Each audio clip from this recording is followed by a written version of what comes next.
Hey guys, tonight we begin a journey into the shadows of palaces where crowns gleamed but hearts broke in silence. Picture this, you're a Spanish princess, 16 years old, arriving in England in a storm so violent your ship nearly sinks. You're wearing cloth of gold carrying the hopes of two nations on your shoulders. Everyone calls you the most fortunate woman in Europe. But here's what they don't tell you. That golden crown you're about to wear, it's going to become the most beautiful prison you've ever known. And you, Catherine of Aragon, will spend the next 4 decades learning that being a queen means surrendering everything you thought made you human. Before we step into these palace corridors together, I need to ask something. If this story resonates with you, if you find yourself drawn into the world of these remarkable suffering women, would you take just a moment to subscribe to this channel? Hit that like button, share this with someone who loves history, or leave a comment telling me where you are in the world right now as you listen to this. Are you in bed with the lights low, driving through the night, washing dishes? I genuinely want to know. Your support means everything, and it helps me continue bringing these forgotten stories to light. Now, get comfortable. Maybe dim those lights, let the world go quiet, and let's walk together through the gilded halls where queens learned that power and freedom are two very different things. Catherine of Aragon arrived in England in the autumn of 1501. 15 years old, think about that for a moment. 15, the same age as a high school sophomore today. She'd been sailing for months, seasick, terrified, leaving behind everything she'd ever known. Her mother, the formidable Isabella of Castile, had held her face in her hands before she left and said something Catherine would remember for the rest of her life. "Be strong, my daughter. Remember who you are." And Catherine was strong, impossibly, remarkably strong. She married Arthur, the heir to the English throne, in a ceremony so elaborate it took 5 hours. They barely knew each other. Arthur spoke no Spanish, Catherine's English was fragile at best. But that didn't matter, did it? Royal marriages weren't about knowing each other. They were treaties written in flesh and blood. Arthur died 5 months later. 5 months. Catherine was suddenly a 16-year-old widow in a foreign country. And this is where her real prison sentence began. She would spend the next 7 years in limbo. Not quite a widow, not quite a princess, certainly not free to go home. King Henry VII kept her in England like a diplomatic bargaining chip, reducing her allowance until she and her Spanish ladies were selling their jewellery to buy food. Can you imagine that? A princess of Spain darning her own dresses because she couldn't afford new ones. Then Henry VII died, and his son, also named Henry because royal families loved confusing historians, became king. Young Henry VIII was 17, athletic, romantic, and he did something unexpected. He married Catherine, not because he had to, but because, as he told everyone, he loved her. And for a while, maybe he did. Catherine became Queen of England at 23. Finally, after years of uncertainty, she had security. She had a crown. She had a husband who seemed to adore her. She should have been happy, right? But here's what nobody tells you about being a Tudor queen. Your body stops being yours the moment that crown touches your head. It belongs to England, it belongs to the dynasty, it belongs to history. Catherine got pregnant almost immediately. The entire country held its breath. And then she miscarried. She got pregnant again. Another miscarriage. Again. The records are heartbreaking to read. In 1510 she gave birth to a daughter who lived only a few hours. In 1511 a son, Henry, named for his father, who lived 52 days. Can you imagine the hope of those 52 days? The nursery prepared. The celebrations planned, the future suddenly golden and possible. And then, silence. She kept trying. Of course she kept trying. What choice did she have? In 1516, she finally gave birth to a healthy baby, a daughter, Mary. And here's where you can see the prison walls starting to close in. Henry was disappointed. Oh, he tried to hide it, tried to be gracious. But everyone knew that daughters didn't count. Daughters couldn't inherit the throne. Well, they could, but England had never had a ruling queen, and the idea terrified people. Civil war, they whispered. Chaos. Weakness. Catherine had done everything right. She'd been the perfect queen. When Henry went to war with France in 1513, she served as regent of England. She commanded armies, she won battles. At the Battle of Flodden, English forces under her command defeated Scotland so thoroughly that she sent Henry the bloody coat of the Scottish king as a trophy. Think about that. She was braver in war than most men in that court, but none of it mattered because she couldn't produce the one thing Henry wanted, a living son. By the 1520s, Catherine was in her 40s. Her childbearing years were over. Henry's eyes started to wander. First to Bessie Blount, who gave him an illegitimate son, proof that Henry could father sons, so clearly the problem was Catherine, right? Then to Mary Boleyn, then to Mary's younger sister Anne, who was smarter than both of them, and who understood something crucial. If she wanted to be more than just another discarded mistress, she needed to hold out for marriage. And this is where Catherine's golden cage became a tomb. Henry decided he wanted an annulment, not a divorce. That would imply the marriage had been real. No, Henry claimed the marriage had never been valid because Catherine had been married to his brother first. Never mind that the Pope himself had granted a dispensation for exactly this situation. Never mind that Catherine swore on everything holy that her first marriage had never been consummated. Henry wanted out, and what Henry wanted, Henry got. Except Catherine fought him. For 6 years she fought him. She appeared before the Legatine Court in 1629, the only time a Queen of England publicly defended herself in court, and she gave a speech that made grown men weep. She fell to her knees before Henry and begged him to remember their 20 years together. She called him as a witness before God. She reminded him of every child they'd lost, every hope they'd shared, and then she stood up and walked out, ignoring the court officials calling her back because she knew it was already decided. Henry broke from the Catholic Church to get his annulment. Read that again. He broke England from Rome, fundamentally changed the religious landscape of Europe, triggered centuries of conflict, all to get away from Catherine, and still she wouldn't go quietly. She refused to accept the title Princess Dowager. She refused to acknowledge Anne Boleyn as queen. She insisted until her dying day that she was the true Queen of England and Henry's true wife. Henry punished her by taking away the only thing she had left, her daughter. Catherine and Mary were forbidden from seeing each other. They couldn't even write letters. Imagine being a mother and not being allowed to see your child. Not because she's dead, but because your husband, the king, has decided you don't deserve that comfort. Catherine would spend the last 3 years of her life separated from Mary, living in increasingly smaller, colder, more remote residences, with fewer servants, less money, less of everything. And here's the thing that breaks my heart. Catherine never stopped being a queen. Even when she was exiled to Kimbolton Castle, essentially under house arrest, she maintained her dignity.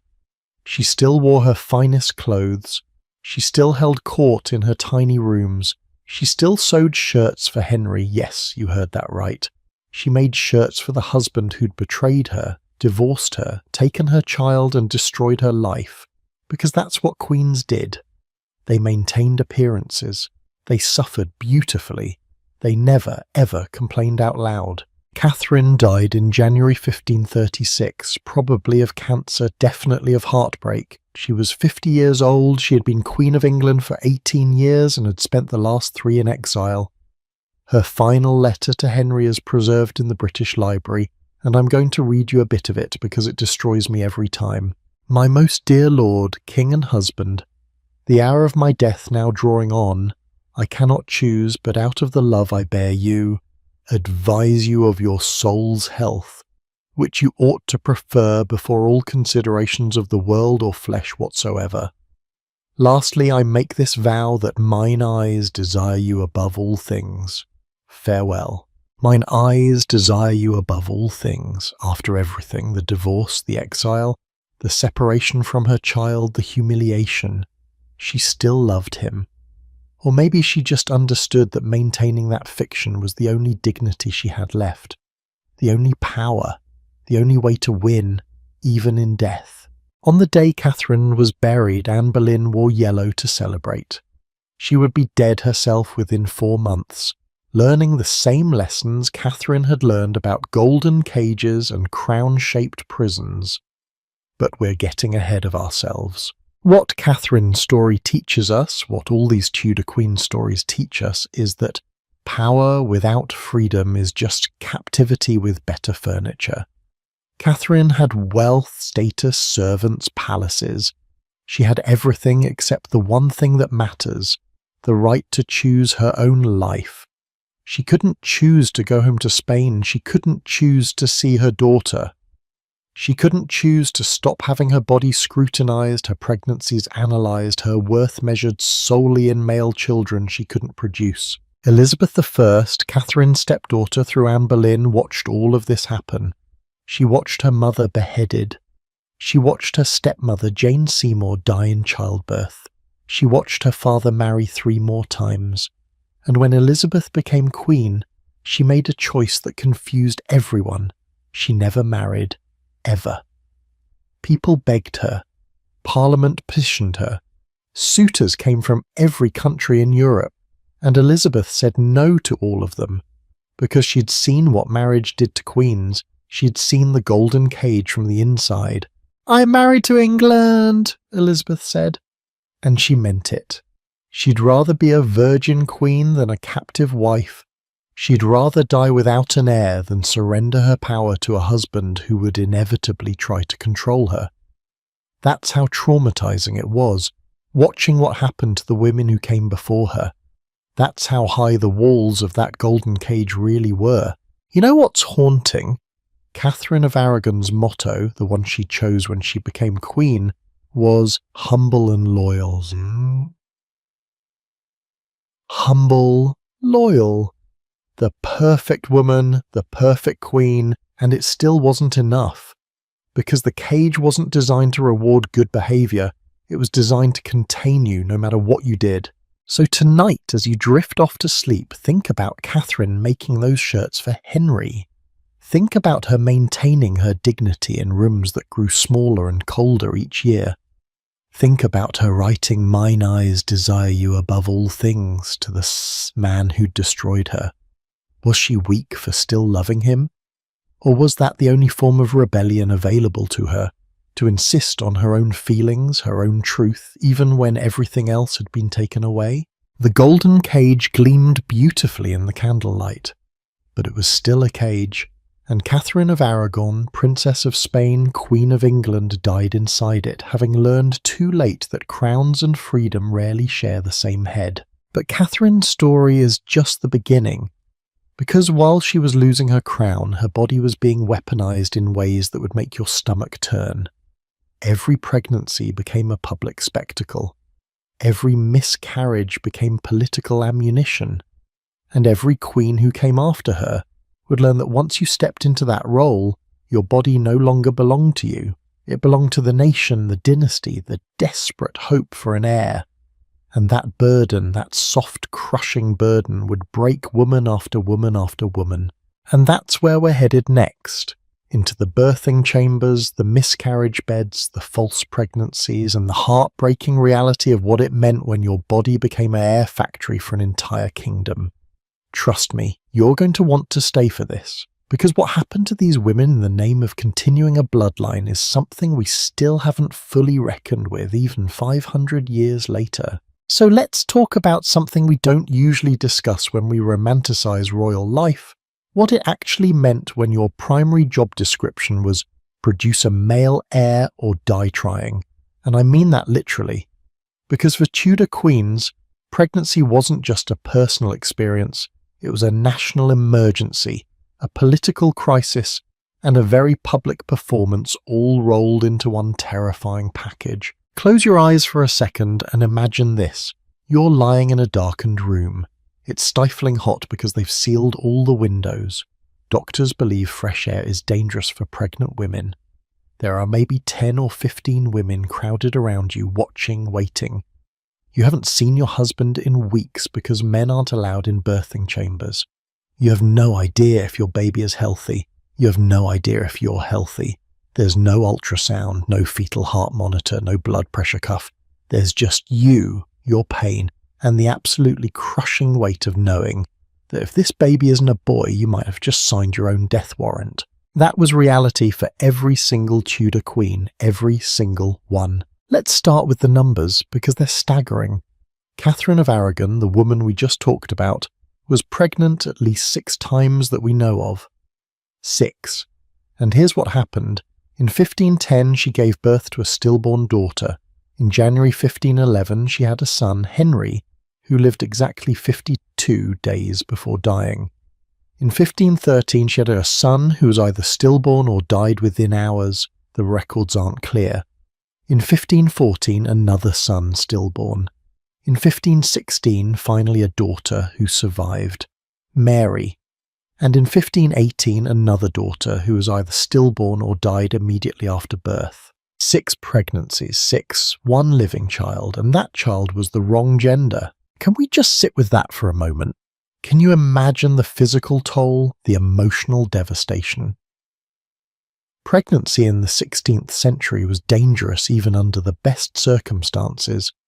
Women died in childbirth constantly. Infections that we'd cure with antibiotics today killed queens and peasants alike. And Catherine had to go through this trauma 6 times, knowing that her failure to produce a surviving son was being discussed in every court in Europe, that her worth as a queen was being measured entirely by her womb's productivity. But here's what makes it even worse, and I know you're thinking, how could it possibly be worse? Every single one of those pregnancies was a public event. Not like today, where maybe you post an announcement on social media and then have some privacy. No. Tudor royal pregnancies involved official announcements, national prayers, public celebrations, and constant scrutiny. Ambassadors would send detailed reports back to their countries about the Queen's condition. Was she showing yet? Was she sick? Did she seem healthy? What were the astrologers saying? When Anne Boleyn got pregnant in 1533, Henry VIII was so convinced it would be a boy that he had official announcements printed up in advance. Printed in advance, announcing the birth of a prince. The documents still exist in the archives, and you can see where some poor clerk had to hastily add an S to turn prince into princess after Elizabeth was born.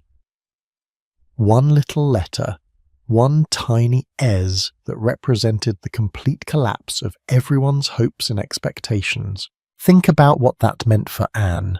She'd just overthrown a queen, broken England from the Catholic Church, made herself the most hated woman in the country among Catholics, all with the promise that she'd give Henry sons, plural, and her first child was a daughter, a healthy, robust, red-headed daughter who would become one of the greatest monarchs in English history. But in September 1533, she was just a disappointment. The tournaments that had been planned were cancelled. The week-long celebrations were called off. Henry tried to be supportive, he really did. He told Anne they were both young, that sons would follow. But Anne knew. She knew that every month that passed without another pregnancy was dangerous. She knew that Henry's patience had limits. So she got pregnant again. By 1534 she was expecting, and she miscarried. The records aren't completely clear on this one.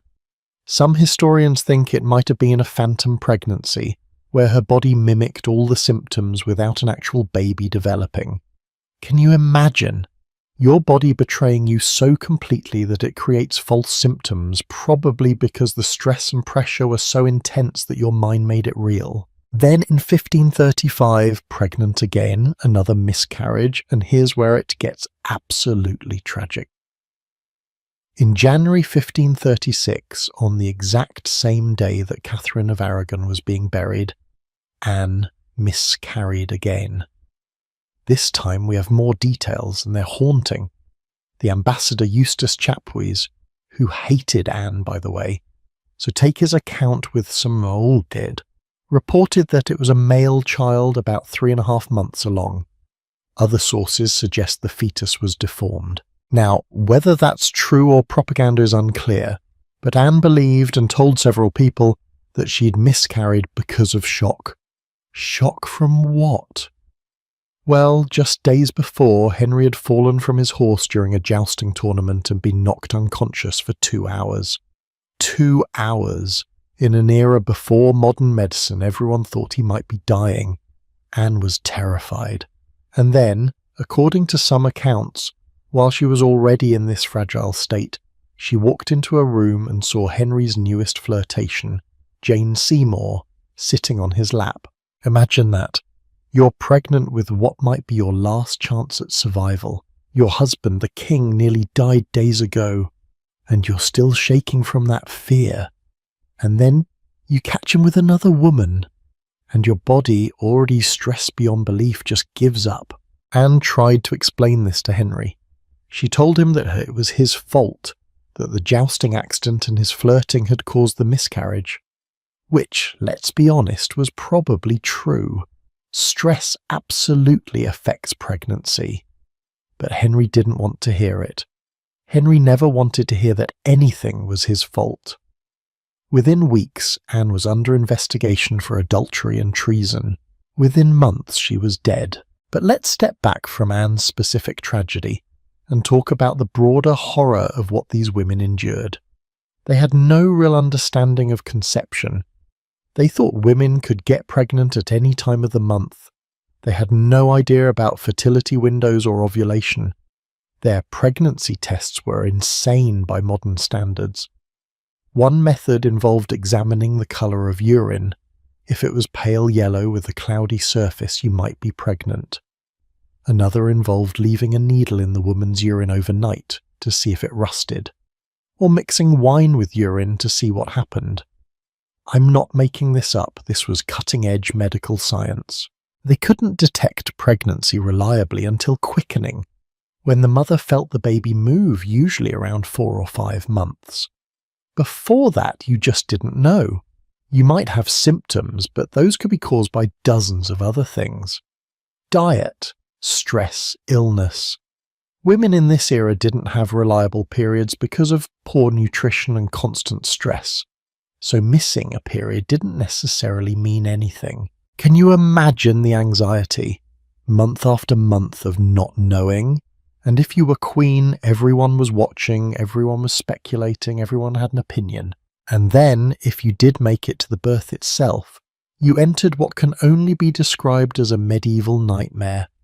6 weeks before the baby was due, the Queen would enter her confinement. This meant retiring to a specially prepared chamber, the birthing room, and not leaving it until after the baby was born and she'd recovered. The room would be hung with heavy tapestries to block out light and drafts. Windows would be covered, it would be kept warm and dim, almost cave-like. Men were strictly forbidden, including doctors. This was a women's territory. The only exceptions were for extreme emergencies. Jane Seymour, Henry's third wife, had doctors present for the birth of Edward VI in October 1537, but only because the labour was going badly, and everyone was terrified of losing the precious male heir. The doctors couldn't actually do much. This was before caesarean sections were survivable, before forceps were widely used, before anyone understood infection or blood loss. But having them there made everyone feel like they were doing something. Jane gave Henry his son. Edward, healthy and perfect. The whole country went wild with celebration. Bells rang for days. There were feasts and bonfires and parades. Henry finally had his legitimate male heir. The succession was secure, England was safe. Jane died 12 days later, almost certainly from puerperal fever, childbed fever, a bacterial infection we could cure today with basic antibiotics. But in 1537, it was a death sentence. She developed a fever, started having convulsions, and died in agony. She was 28 years old. She'd been queen for barely a year and a half. And here's the really dark part. Henry genuinely mourned Jane more than any of his other wives. Not because he loved her more, though he probably did love her in his way, but because she'd done the one thing none of the others could do. She'd given him a son. The fact that it killed her almost made her more valuable. She'd sacrificed everything for the dynasty. She was the perfect royal wife. She produced an heir and then conveniently died before she could disappoint him. Henry asked to be buried next to Jane when his time came, and he was. Not next to Catherine of Aragon, his wife of 24 years. Not next to Anne Boleyn, the woman who'd driven him to break from Rome. Jane, the one who'd completed her job and died before the fairy tale could sour. Let's talk about Mary I for a moment, because her story might be the saddest of all. Mary was Catherine of Aragon's daughter, remember. She grew up watching her mother's heartbreak, watching her parents' marriage disintegrate, being declared a bastard when she was 17 because her father wanted to marry Anne Boleyn. She spent her entire youth understanding viscerally that royal women were valued for exactly one thing. When Mary finally became queen at 37, after her brother Edward died young, the pressure on her to produce an heir was immense. If she didn't have children, the throne would go to her Protestant half-sister Elizabeth, and Mary's whole mission to restore Catholicism to England would die with her. So she married Philip of Spain, a man she'd never met, who was 11 years younger than her, who didn't love her and didn't pretend to. By September 1554, Mary believed she was pregnant. She had all the symptoms. Her period stopped. She gained weight. She felt nauseous. Her belly swelled. Doctors confirmed it. Preparations began for the royal birth. Letters went out to foreign courts announcing the joyful news. The whole country prepared to celebrate. April 1555 came and went. No baby. May, still no baby. Mary retreated further into her chambers, embarrassed, confused, terrified. Rumours started circulating. Had she miscalculated the date? Was the baby dead inside her? Was there ever a baby at all? By July it was clear there was no baby. Mary had experienced what we now call a phantom pregnancy or pseudocyesis. Her desperate desire to be pregnant, combined with the enormous pressure she was under, had caused her body to mimic all the symptoms of pregnancy. Her abdomen had swelled. She'd stopped menstruating. She'd felt what she thought were kicks. But there was no baby. There had never been a baby. Can you even imagine the humiliation, the grief? Mary had prepared a nursery.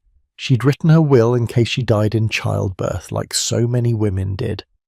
She had made plans for the christening. And then she had to emerge from her chambers and face her court, her people, her enemies, and admit that it had all been a delusion. It happened again in 1557.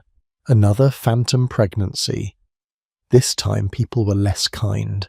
They whispered that she was either lying or insane.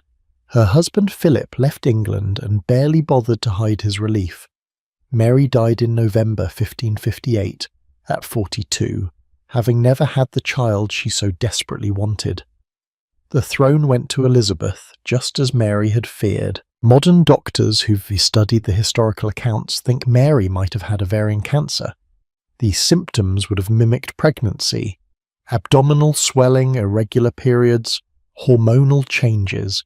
But in the 1550s, no one understood cancer. They just knew that the Queen's body had betrayed her in the most public, humiliating way possible. Here's what strikes me about all of this. These women had no control, none. They couldn't decide when to get pregnant. Birth control didn't exist, or rather, it existed in folk medicine, but queens couldn't be seen using it. They couldn't decide to stop trying after a certain number of miscarriages. They couldn't protect their own health over the needs of the dynasty. Their bodies were state property, and everyone felt entitled to an opinion about what those bodies should be producing. Anne Boleyn reportedly wanted to nurse her own daughter Elizabeth. This was actually unusual for royalty. Most noble babies were given to wet nurses, but Anne wanted that connection, that bond. She was forbidden. Too risky, they said. The Queen needed to get pregnant again as soon as possible, and breastfeeding can delay the return of fertility, so someone else fed Elizabeth. Someone else held her through the night. Anne's body had to be available for its real purpose, making sons. Think about that the next time someone romanticizes royal life. These women were air factories. Their worth was measured in male children produced. Every pregnancy was public. Every miscarriage was political. Every failure was proof that maybe you weren't good enough, weren't pious enough, weren't worthy of the crown. And the most horrific part? They believed it. They internalized it. When they failed to produce sons, they genuinely thought it might be God's punishment for their sins. Catherine of Aragon believed her miscarriages were punishment because she'd married her brother-in-law, even though the Pope had said it was fine. Anne Boleyn believed her miscarriages were signs that God disapproved of her. Mary believed her phantom pregnancies were either divine tests or evidence of her unworthiness. These brilliant, strong, capable women had been so thoroughly convinced that their only value lay in their wombs that they blamed themselves when those wombs failed to perform miracles. And the cruelest irony of all, the one daughter who survived all of this, Elizabeth I, learned her lesson well. She never married, she never had children. She turned her body into a political weapon by refusing to let anyone control it. "I am married to England," she said over and over. And what she meant was, I watched what happened to my mother, my stepmothers, my sister. I watched brilliant women reduced to breeding stock. I watched them suffer and die because they couldn't produce sons. And I refuse. I refuse to let any man have that power over me. Elizabeth died childless, the last of her line, and the Tudor dynasty ended with her. But she died free. And maybe in a world where queens were air factories and women's bodies belonged to the state, that was the only real victory available. Now, producing heirs was only part of the torture. Because even when these women wanted to speak up, wanted to defend themselves, wanted to tell their own stories, they weren't allowed.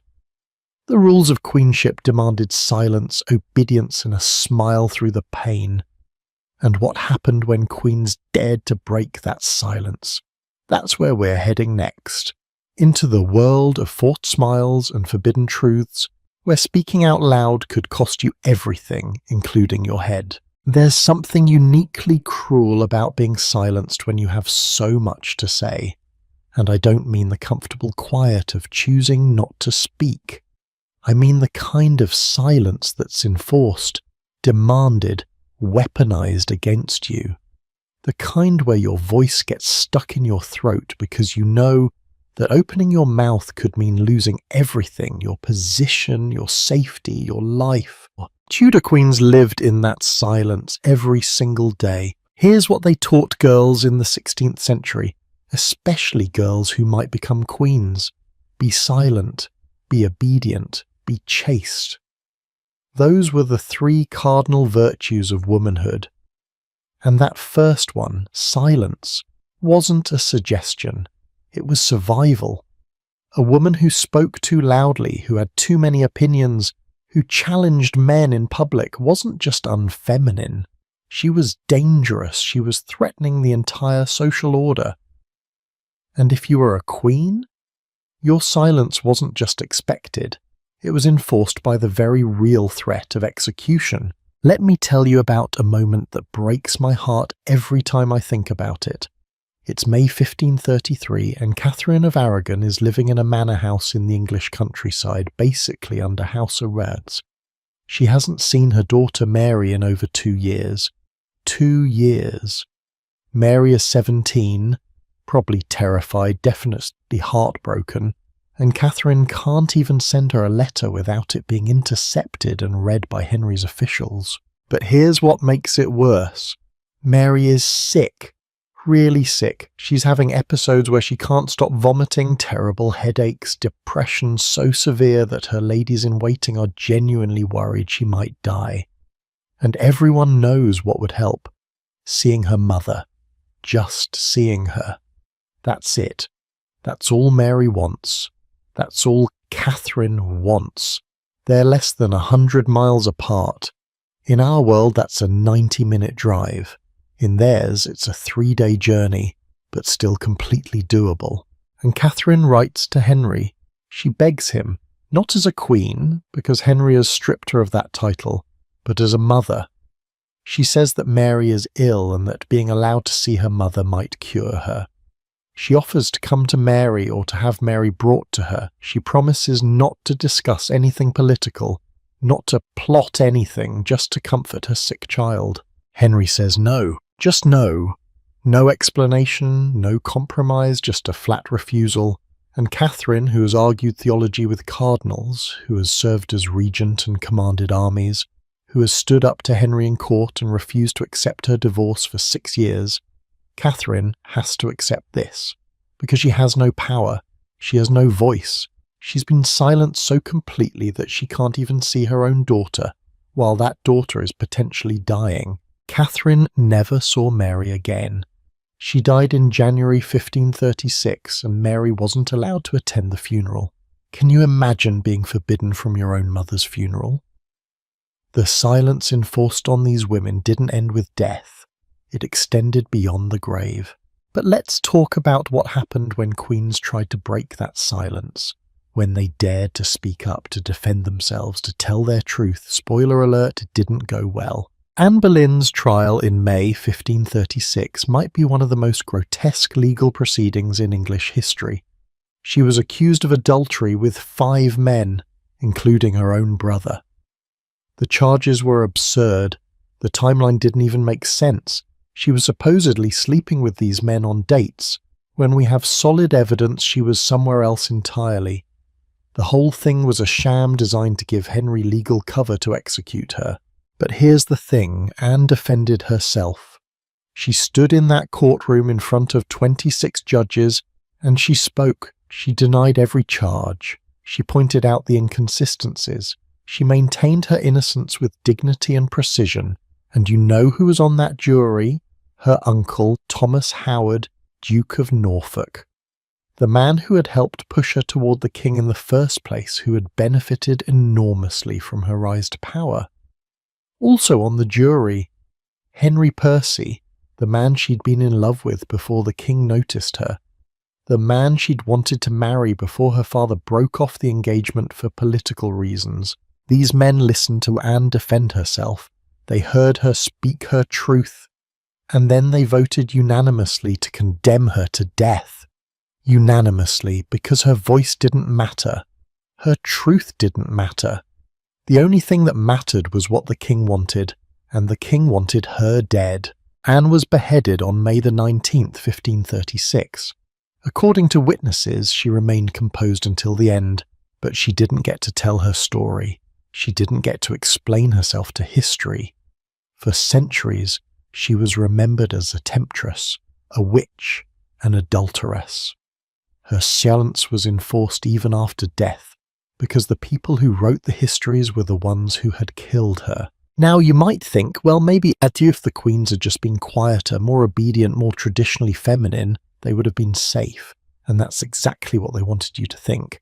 That's how the system maintained itself. Behave and you'll be protected. Obey and you'll be safe. Except it wasn't. Jane Seymour, Henry's third wife, was the picture of Tudor feminine virtue. Quiet, modest, obedient. Her family motto was bound to obey and serve. She wore it embroidered on her clothes. She never challenged Henry publicly. She learned from what happened to Catherine and Anne. She kept her head down, literally and figuratively. But there was one moment, one single moment where Jane forgot herself and spoke up. It was sometime in 1536 or 1537, shortly after she'd become queen. Henry was in the process of dissolving the monasteries, seizing their land and wealth for the crown. It was hugely unpopular, especially in the north of England, where the monasteries had been centres of community life for centuries. There was even a rebellion called the Pilgrimage of Grace, with thousands of people marching to protest the destruction of their religious houses. Jane, who was more religiously conservative than Anne had been, was distressed by all this, and one day she knelt before Henry and begged him to restore the monasteries, just asked, politely, on her knees, the way a good, obedient wife should, and Henry exploded. He shouted at her to remember what had happened to her predecessor when she meddled in his affairs. He told her that Anne Boleyn had died because she tried to interfere in matters that didn't concern her. He told Jane that if she valued her life, she would never, ever speak of this again. Jane never did. She learned her lesson. Silence became her shield. And yes, she survived longer than Anne, but only barely. She died in childbirth less than 2 years after becoming queen. Her silence protected her from execution, but it couldn't protect her from the ultimately fatal burden of producing an heir. Here's what gets me. Jane's supporters, both then and now, hold up her obedience as a virtue. Look how good she was. Look how submissive. Look how unlike that shrew Anne Boleyn. But Jane's goodness didn't save her. Her silence didn't grant her happiness or safety or a long life. It just made her easier to control. It made her complicit in her own erasure. And then there's Catherine Howard. Oh, Catherine. She might be the most heartbreaking example of all because she was so young. We're not entirely sure of her birth date, but most historians think she was around 16 or 17 when Henry married her in 1540. Some sources suggest she might have been as young as 15. Henry was 49, obese, suffering from painful ulcers on his leg, increasingly paranoid and volatile. Catherine had been raised in chaos. Her mother died when she was young, and she was sent to live with her step-grandmother, Agnes Tilney, Dowager Duchess of Norfolk, in a household so poorly supervised that Catherine was essentially left to her own devices. Before she was 15, she'd had at least 2 sexual relationships, or what we would now recognise as abuse by older men in positions of power over her. One was her music teacher, Henry Mannix. Another was Francis Derham, a secretary in her grandmother's household, who claimed they were pre-contracted to marry. Were these relationships consensual in any meaningful sense? No. She was a child and they were adult men who held power over her. But in the 16th century, nobody framed it that way. Catherine was seen as promiscuous, as damaged goods, as someone who should have known better. When she became queen, Catherine probably thought she had escaped all that. She was Queen of England. She had wealth, power, protection. But she was still so young, still so naive, and she was trapped in a marriage to a man old enough to be her grandfather, a man whose body was literally rotting from infected wounds, a man who terrified everyone around him. And Catherine made mistakes. She probably had an affair with Thomas Culpeper, a gentleman of the King's Privy Chamber. Or maybe it was just flirtation. Or maybe Culpeper was forcing himself on her, and she felt she couldn't say no to a man the king favoured. The sources are murky, the evidence questionable, the testimonies extracted under torture. But here's what we know for certain. When the allegations came out, Catherine wasn't allowed to defend herself, not really. She was interrogated by men who had already decided she was guilty. She was questioned about her sexual history in detail that was deliberately humiliating. Every encounter, every touch, every kiss from her teenage years was dragged out and used as evidence of her corrupt nature. Catherine tried to seek. She wrote to Henry protesting her innocence. She begged for a chance to see him, to explain. She was denied. The law said she couldn't even be brought to trial because she was the queen. so Henry had Parliament pass a special act making it treason for an unchaste woman to marry the king without disclosing her past. Retroactive law. They literally invented a new crime just to execute her.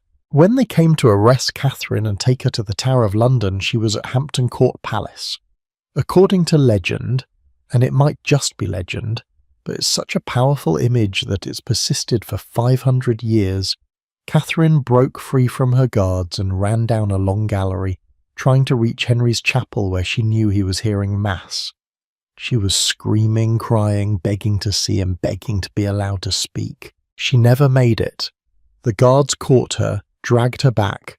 Henry never saw her. He never gave her a chance to defend herself. And on February 13th, 1542, Catherine Howard was beheaded at the Tower of London. She was probably 19 years old, maybe younger. That gallery at Hampton Court is called the Haunted Gallery now. People claim they hear screaming there.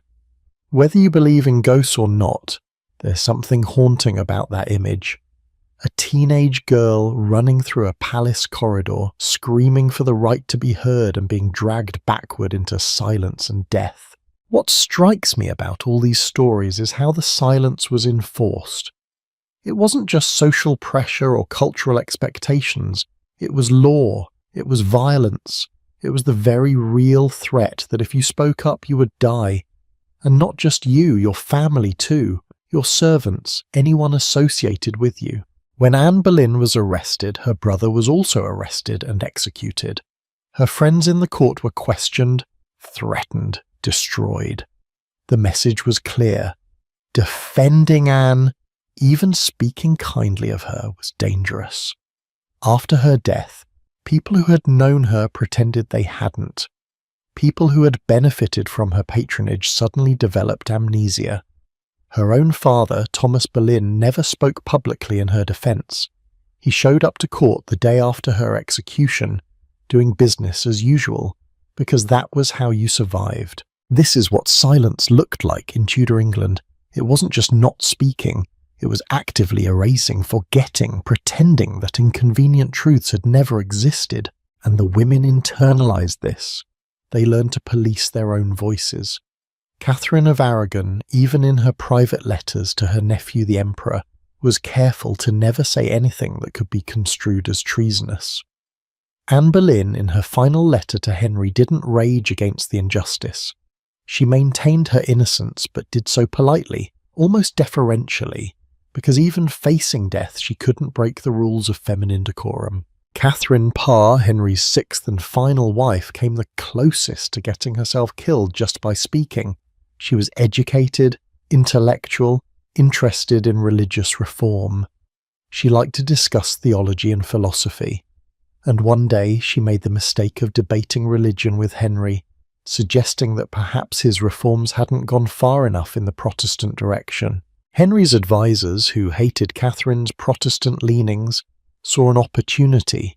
They convinced Henry that Catherine was questioning his authority, that she was becoming too outspoken, too opinionated, just like Anne Boleyn had been. Henry signed a warrant for Catherine's arrest. She was going to be questioned, charged with heresy and probably executed. Catherine found out about the warrant just in time, and you know what she did?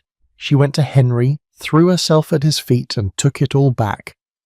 She said she had only been debating with him to distract him from the pain in his leg, to give him mental exercise, to learn from his superior wisdom. She said that of course she would never presume to teach him anything. Women learned from men, not the other way around. She played the submissive, humble, apologetic wife so perfectly that Henry was charmed. He forgave her. He called off the arrest. Catherine saved her life by making herself small, by recanting her own thoughts, by silencing herself so thoroughly that Henry could believe she'd never really had opinions in the first place. And modern historians hold this up as Catherine being clever, strategic, wise, and maybe she was. But isn't it heartbreaking that this is what wisdom looked like for Tudor queens, knowing when to erase yourself completely? Think about what we've lost because of this enforced silence. How many thoughts, how many ideas, how many insights died unspoken in these women's throats. Anne Boleyn was intelligent, politically astute, passionate about religious reform. What policies might she have influenced if she'd been allowed to speak freely? Catherine of Aragon was educated by the finest scholars in Spain, fluent in multiple languages, experienced in governance. What wisdom did we lose when she was silenced and exiled? Even the women who survived did so by making themselves voiceless. And the tragedy is that we'll never know what they really thought, what they really felt, what they would have said if they'd been free to speak. The histories were written by men, about women who weren't allowed to defend themselves or tell their own stories. We're listening to echoes of voices that were deliberately muted. But here's the thing about silence. It's not passive. It's active. It's a choice that's made for you, a violence that's inflicted on you. And the Tudor queens understood this better than anyone. They knew that every word they swallowed, every truth they suppressed, every moment they smiled when they wanted to scream, all of it was survival. Not dignity, not virtue, survival. And sometimes, late at night, I wonder what they would say if they could speak now. If Catherine of Aragon could tell her version of the divorce. If Anne Boleyn could defend herself against 500 years of slander. If Catherine Howard could explain what really happened with Culpeper, in her own words, without men interpreting and judging and condemning. We'll never hear those voices. The silence won. But at least we can acknowledge that it was there, that it was enforced, that it was a burden these women carried every single day of their lives. Now all of this, the cage, the body as factory, the enforced silence, might make you wonder, how did these women cope? What happened when their minds couldn't take it anymore? Because the Tudor court wasn't just dangerous for your body, it was devastating for your mental health. And in an era that had no language for trauma, no understanding of psychological wounds, queens were expected to smile through their own slow destruction. And what that looked like, what it cost them, what broke inside them, that's where we turn next. Into the darkness behind the jeweled masks, into the madness that silence and suffering bred. Fair warning, it gets darker from here. You know what's terrifying? Not knowing what's happening inside your own body, not understanding why you feel sick, why you're bleeding, why the life you desperately want to carry keeps slipping away. Now imagine the ignorance multiplied by desperation, by political necessity, by the weight of an entire kingdom's expectations. That's where Tudor queens lived every single day, in a fog of medieval medical nonsense, superstition masquerading as science, and remedies that ranged from useless to actively harmful. Welcome to the nightmare of Tudor gynecology, where nobody understood anything, everybody had opinions, and women's bodies were the battleground. Let's start with something basic. How did Tudor women even know they were pregnant? And the answer is going to make you grateful for modern pregnancy tests. I promise you that. They didn't know. Not for months. Not for certain. The concept of a reliable pregnancy test didn't exist. What they had instead was a bizarre collection of superstitions, folk wisdom, and practices that wouldn't have been out of place in a witch's cottage. One popular method involved examining a woman's urine. If it was pale yellow, almost white with a cloudy surface, congratulations. You might be pregnant, or you might just be dehydrated, or have a kidney infection, or any number of other conditions that affect urine colour. But in the 1600s, this was considered legitimate medical diagnosis. Another test, and I want you to really picture this, involved putting a needle in the woman's urine and leaving it overnight. If the needle rusted by morning, she was pregnant. Yes, they believed that pregnancy somehow changed the chemical composition of urine in a way that would corrode metal. Spoiler alert, pregnancy doesn't do that. But moisture in a container definitely rusts needles, so I imagine a lot of women got false positives from this particular test. My personal favourite, though, is the wine test. You'd mix the woman's urine with wine and observe what happened. If the mixture stayed clear, she was pregnant. If it got cloudy or separated, she wasn't. The logic behind this escapes me entirely, but apparently it was taken seriously enough that physicians recommended it. Can you imagine the anxiety? Month after month of these unreliable tests, of hoping, of interpreting signs that weren't really signs. And for queens, this wasn't just personal stress. It was political theatre. Ambassadors would send reports back to their home countries. The Queen's urine has been examined and shows signs of pregnancy. Imagine foreign governments making policy decisions based on whether your pee was the right shade of yellow. The only way to be reasonably certain you were pregnant was to wait for quickening when you felt the baby move for the first time. This usually happened around 4 or 5 months. So for the first half of pregnancy, you were essentially guessing. And here's the cruel part. Lots of other things can cause missed periods. Poor nutrition, which was common even among the wealthy because their diets were terrible. Stress, which queens had in abundance. Illness, excessive fasting, which was practiced for religious reasons. A woman could go months thinking she was pregnant when she wasn't, or not realise she was pregnant until she was halfway through. Anne Boleyn, remember, may have experienced what historians call a phantom pregnancy in 1534. Her symptom mimicked pregnancy closely enough that she believed it. The court believed it. Ambassadors reported it to their governments. And then, nothing. No baby. Whether it was a very early miscarriage or a true phantom pregnancy where psychological stress created physical symptoms, we'll never know. But imagine Anne's humiliation. Imagine announcing a pregnancy to the entire country and then having to quietly let the news fade away when nothing happened. And once you were pregnant, once you'd made it past the quickening and everyone was reasonably sure there was actually a baby, you entered a world of medical advice that ranged from well-meaning but useless to actively dangerous. Tudor doctors believed in the theory of humours.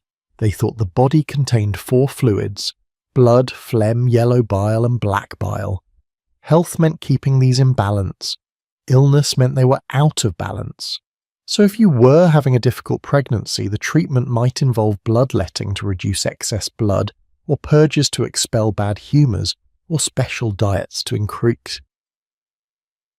decrease various qualities in your body. None of this worked, obviously, but it was the cutting edge of medical science, so queens had to submit to it. Imagine being pregnant, already uncomfortable and scared, and having a doctor bleed you because you're too full of blood.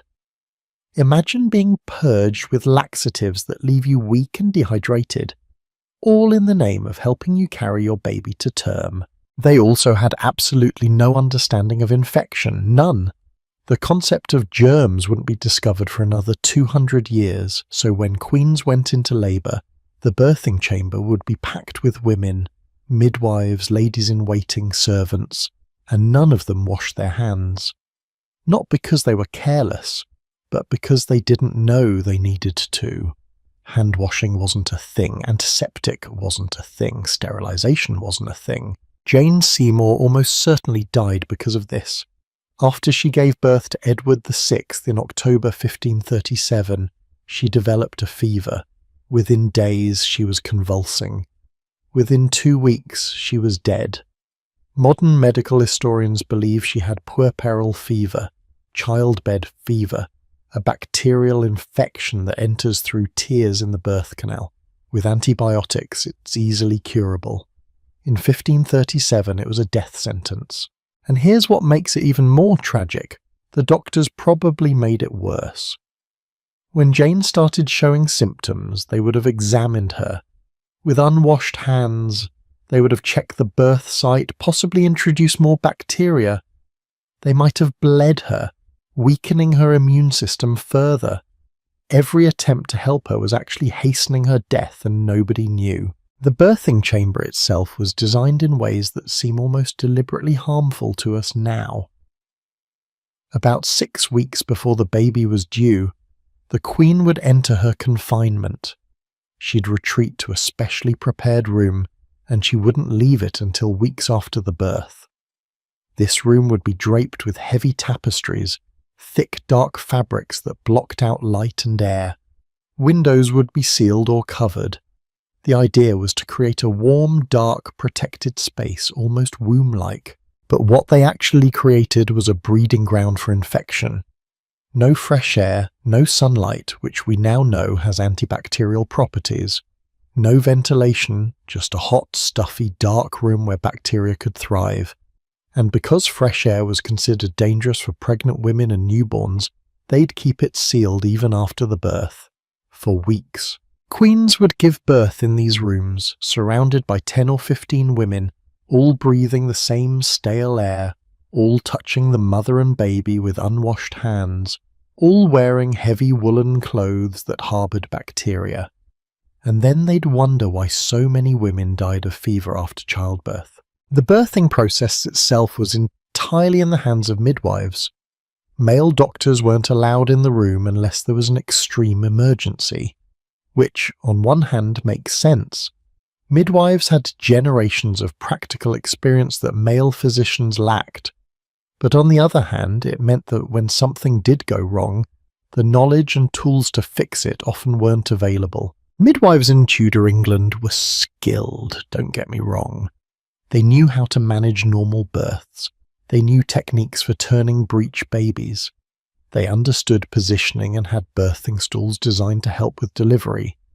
But they had no anesthesia to offer, no surgical tools for emergency interventions, no understanding of blood types or transfusions. If a birth went catastrophically wrong, if the baby was stuck, if the mother was bleeding too much, if something ruptured internally, there was often nothing they could do except pray, and pray they did. The birthing chamber would be filled with religious objects. Queens would have relics brought in, fragments of saints' bones, pieces of holy cloth, sometimes even a girdle said to have been worn by the Virgin Mary herself. These objects were believed to have protective powers. Would they ease the pain, prevent infection, ensure a safe delivery? Of course not, but in a world where medical science was essentially useless, faith was all you had. Catherine of Aragon, as a Spanish princess, probably had Spanish religious relics with her during her labours. Anne Boleyn, with her Protestant leanings, might have been less enthusiastic about Catholic relics, but she probably still had them because it was expected. These women were desperate. They'd grasp at anything that might help. The actual birthing position varied. Some queens used birthing stools, chairs with an opening in the seat that allowed the baby to pass through.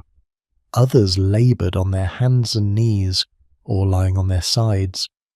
The midwife would support them, guide them, coach them through contractions. There was no pain medication, nothing to numb the agony, just endurance and the midwife's hands and whatever comfort the other women could provide. And here's something that's going to shock you. Queens weren't allowed to nurse their own babies. Almost never. The moment the child was born, it was handed off to a wet nurse, another woman who would breastfeed the royal infant.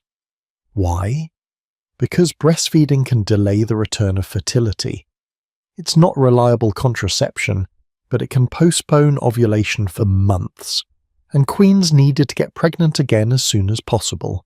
Their bodies needed to be available for the next attempt at producing an heir. Anne Boleyn wanted to nurse Elizabeth. She said so. She wanted that bond with her daughter. She was forbidden, too risky, too selfish. Her body belonged to the dynasty, not to her daughter, and certainly not to her own desires. So someone else, some wet nurse whose name we don't even know, fed Elizabeth while Anne's body was prepared for its next pregnancy. Think about that. You've just been through the agony of childbirth, survived it against substantial odds, and you're not even allowed to feed your own baby.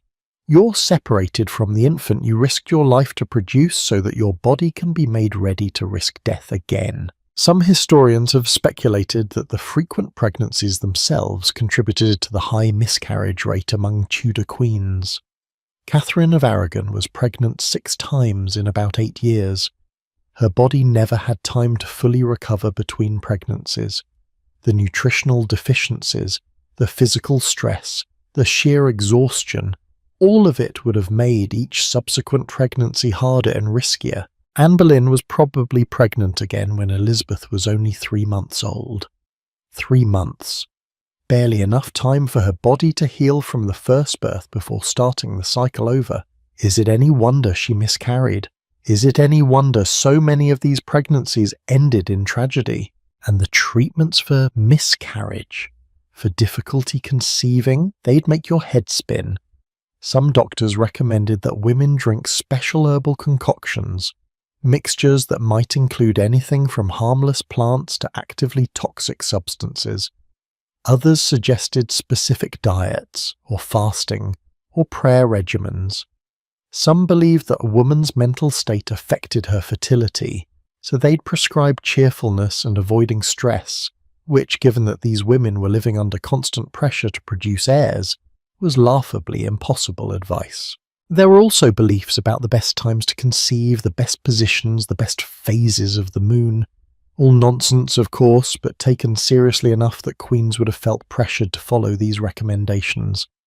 Imagine trying to time intimacy with your husband based on astrological charts, while ambassadors are literally sending reports about your menstrual cycle to foreign governments. One of the most heartbreaking aspects of all this is that the queens themselves often believed they were being punished. When they miscarried, when they couldn't conceive, when their babies died, they thought it was because they'd sinned. Catherine of Aragon believed her miscarriages were God's punishment for marrying her brother-in-law, even though the Pope had given explicit permission for the marriage. She tortured herself with guilt, thinking that her dead children were divine judgment against her. Anne Boleyn, after her final miscarriage, reportedly told her ladies that she believed the miscarriage happened because of something she'd done wrong. Maybe she'd been too proud. Maybe she'd been too harsh in her treatment of Princess Mary. Maybe God was displeased with her. This wasn't medieval superstition talking. This was the internalized belief that women's bodies failing was somehow their fault, their failure, their punishment.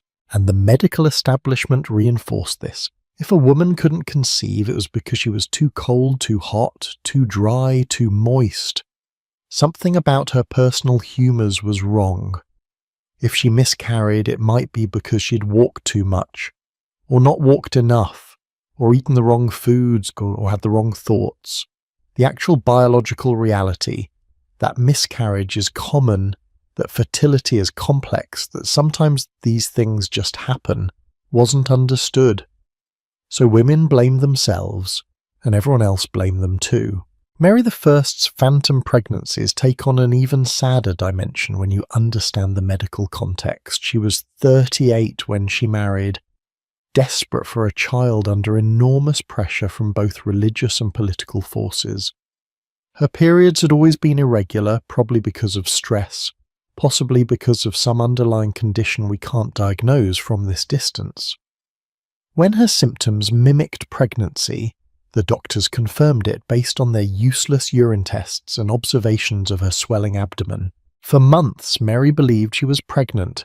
She felt the pregnancy. She felt what she interpreted as movement. Her body was creating all the physical symptoms, probably because of the intense psychological pressure she was under, possibly because of a tumour or cyst that would explain the abdominal swelling. The doctors told her she was pregnant. The court believed it. Foreign ambassadors reported it as fact, and Mary waited for a baby that would never come. When April 1555 came and went with no birth, the doctors revised their calculations. The baby would come in May, they said. When May passed, they said June. When June passed, they quietly stopped talking about it. And Mary had to face the reality that she'd been wrong. Her body had betrayed her, and the whole world knew about it. It happened again 2 years later. Another swelling abdomen, another diagnosis of pregnancy, another months-long wait, another devastating realization that there was no baby. By the second time, people were less sympathetic.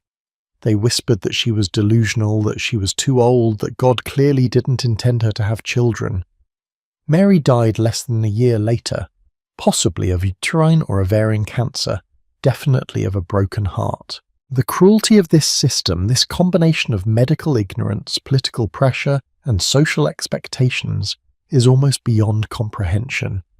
These women had no real understanding of their own bodies, no way to predict or prevent pregnancy complications, no effective pain relief, no antibiotics for infections, no safe surgical interventions, no support for their mental health, nothing but prayer, superstition, and endurance. And yet they were expected to produce heirs, to do it gracefully, to risk death repeatedly, and to somehow maintain their dignity and composure throughout.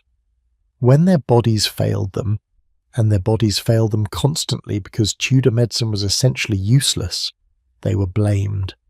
Pitied at best, condemned at worst, but always held personally responsible for biological outcomes they couldn't control. Elizabeth I watched all of this happen.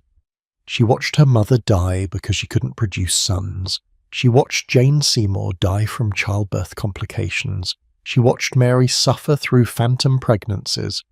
And when Elizabeth became queen, when pressure mounted for her to marry and produce an heir, she looked at the bloody history of Tudor queenship and said no. People couldn't understand it. Why wouldn't she marry? Why wouldn't she secure the succession? But Elizabeth had seen what pregnancy cost Tudor women. She'd seen the miscarriages, the stillbirths, the deaths in childbirth, the phantom pregnancies, the desperate medical interventions that did more harm than good. And she decided that her life, her body, her freedom were worth more than the dynasty. In a world where women's bodies were laboratories for medieval medical experiments, where fertility was both demanded and mysterious, where every pregnancy was potentially fatal and every failure was public humiliation, Elizabeth chose herself. And maybe that's not selfish. Maybe that's the sanest response to an insane system. But refusing to participate in the fertility nightmare was only possible if you had ultimate power. And even then, barely. For every other Tudor woman, their bodies were battlegrounds where medieval medicine, political necessity, and biological reality collided in the most brutal ways possible. And the casualties were counted not just in dead babies and dead mothers, but in the psychological toll of being treated as a vessel, a factory, a means to an end rather than a human being. Now, speaking of casualties, we needed to talk about what happened when those precious pregnancies failed, because miscarriages weren't just personal tragedies for Tudor queens. They were political ammunition, propaganda tools, evidence in the court of public opinion that could destroy reputations and end lives, and the way these women's most intimate losses were weaponized against them. That's a special kind of evil we need to examine, because understanding how the Tudors turned grief into guilt will show you just how thoroughly these women were trapped, not just by their bodies, but by how everyone else interpreted those bodies' failures. There's something particularly vicious about taking a woman's most private grief and turning it into evidence against her, about taking the child she lost, the baby she mourned, and using it as proof that she's cursed, defective, or even evil. But that's exactly what happened to Tudor queens. Their miscarriages weren't just tragedies. They were data points, ammunition, justification for everything from divorce to execution. Let me paint you a picture of how this worked in practice. It's January 29th, 1536. Anne Boleyn has just miscarried. Again. This time, according to the Imperial Ambassador Eustace Chapuys, who, remember, absolutely hated Anne, it was a male fetus, about 3.5 months along. Some sources suggest the fetus appeared deformed, though we have to take that with enormous skepticism, because Chapuys had every reason to exaggerate anything that made Anne look bad. But here's what makes this moment so devastating. It happened on the exact same day that Catherine of Aragon was being buried. Think about the symbolism that people read into that. Think about the narrative that immediately formed. God had taken Anne's son on the very day that Henry's true wife was laid to rest. Divine judgment, people whispered. Proof that Anne's marriage was illegitimate, that her children were cursed, that Henry had made a terrible mistake. Anne knew, she had to have known, that this miscarriage was catastrophic. Not just emotionally, though, that was devastating enough. But politically, she'd been queen for less than 3 years. She'd given Henry one living child, a daughter. Every other pregnancy had ended in failure. And now, on this significant day, she'd lost what might have been the son that would have secured her position forever. According to several accounts, Anne tried to explain what had happened. She told people that the miscarriage was caused by shock. Shock from Henry's jousting accident just days earlier, when he'd been knocked unconscious for 2 hours and everyone thought he might die. She also reportedly said that finding Henry with Jane Seymour, seeing her replacement literally sitting on the king's lap, had distressed her so much that her body couldn't maintain the pregnancy. Was she right? Honestly, probably yes. Stress absolutely affects pregnancy. The fear of losing your husband, combined with the terror of being replaced, combined with the hormonal chaos of pregnancy, it's completely plausible that Anne's body responded by miscarrying. But that's not how people interpreted it then. They didn't see a woman under impossible pressure whose body gave out. They saw a queen who couldn't do her job, a woman whose womb had rejected its contents for mysterious, probably sinister reasons. And Henry took this miscarriage as a sign, not that he'd put too much pressure on his wife, not that jousting accidents and public flirtation might have consequences. No. Henry decided that his marriage to Anne must be cursed, just like his marriage to Catherine had been cursed. God was punishing him clearly. The solution? Get rid of Anne and start fresh with someone new. Within weeks, Henry's advisors were building a case against Anne. And guess what one of the key pieces of evidence was? Her miscarriages. The fact that she'd failed to produce a living son proved, they argued, that something was fundamentally wrong with her. Maybe she was a witch who'd enchanted the king into marrying her. Maybe she was sexually immoral and the babies weren't even Henry's. Maybe she was cursed by God for her role in Catherine's downfall. Do you see what they did? They took biological events that Anne couldn't control, pregnancies that failed for completely natural, if tragic, reasons, and turned them into proof of her guilt. Her body's failures became evidence of her moral failures. Her miscarriages became justification for her execution. Anne Boleyn was beheaded on May the 19th, 1536, less than 4 months after that final miscarriage. 4 months from losing a baby to losing her life. And one of the unspoken reasons Henry felt justified in killing her was that her womb hadn't performed as required. But Anne wasn't the only queen whose miscarriages were weaponized against her. Catherine of Aragon suffered through this for decades. Every baby she lost, every pregnancy that ended in stillbirth or early infant death was interpreted as a sign. People whispered that maybe God disapproved of her marriage to Henry. Maybe marrying her dead husband's brother, even with papal permission, had offended heaven. Maybe Catherine was being punished. And Catherine, devout Catholic that she was, probably believed some of this herself.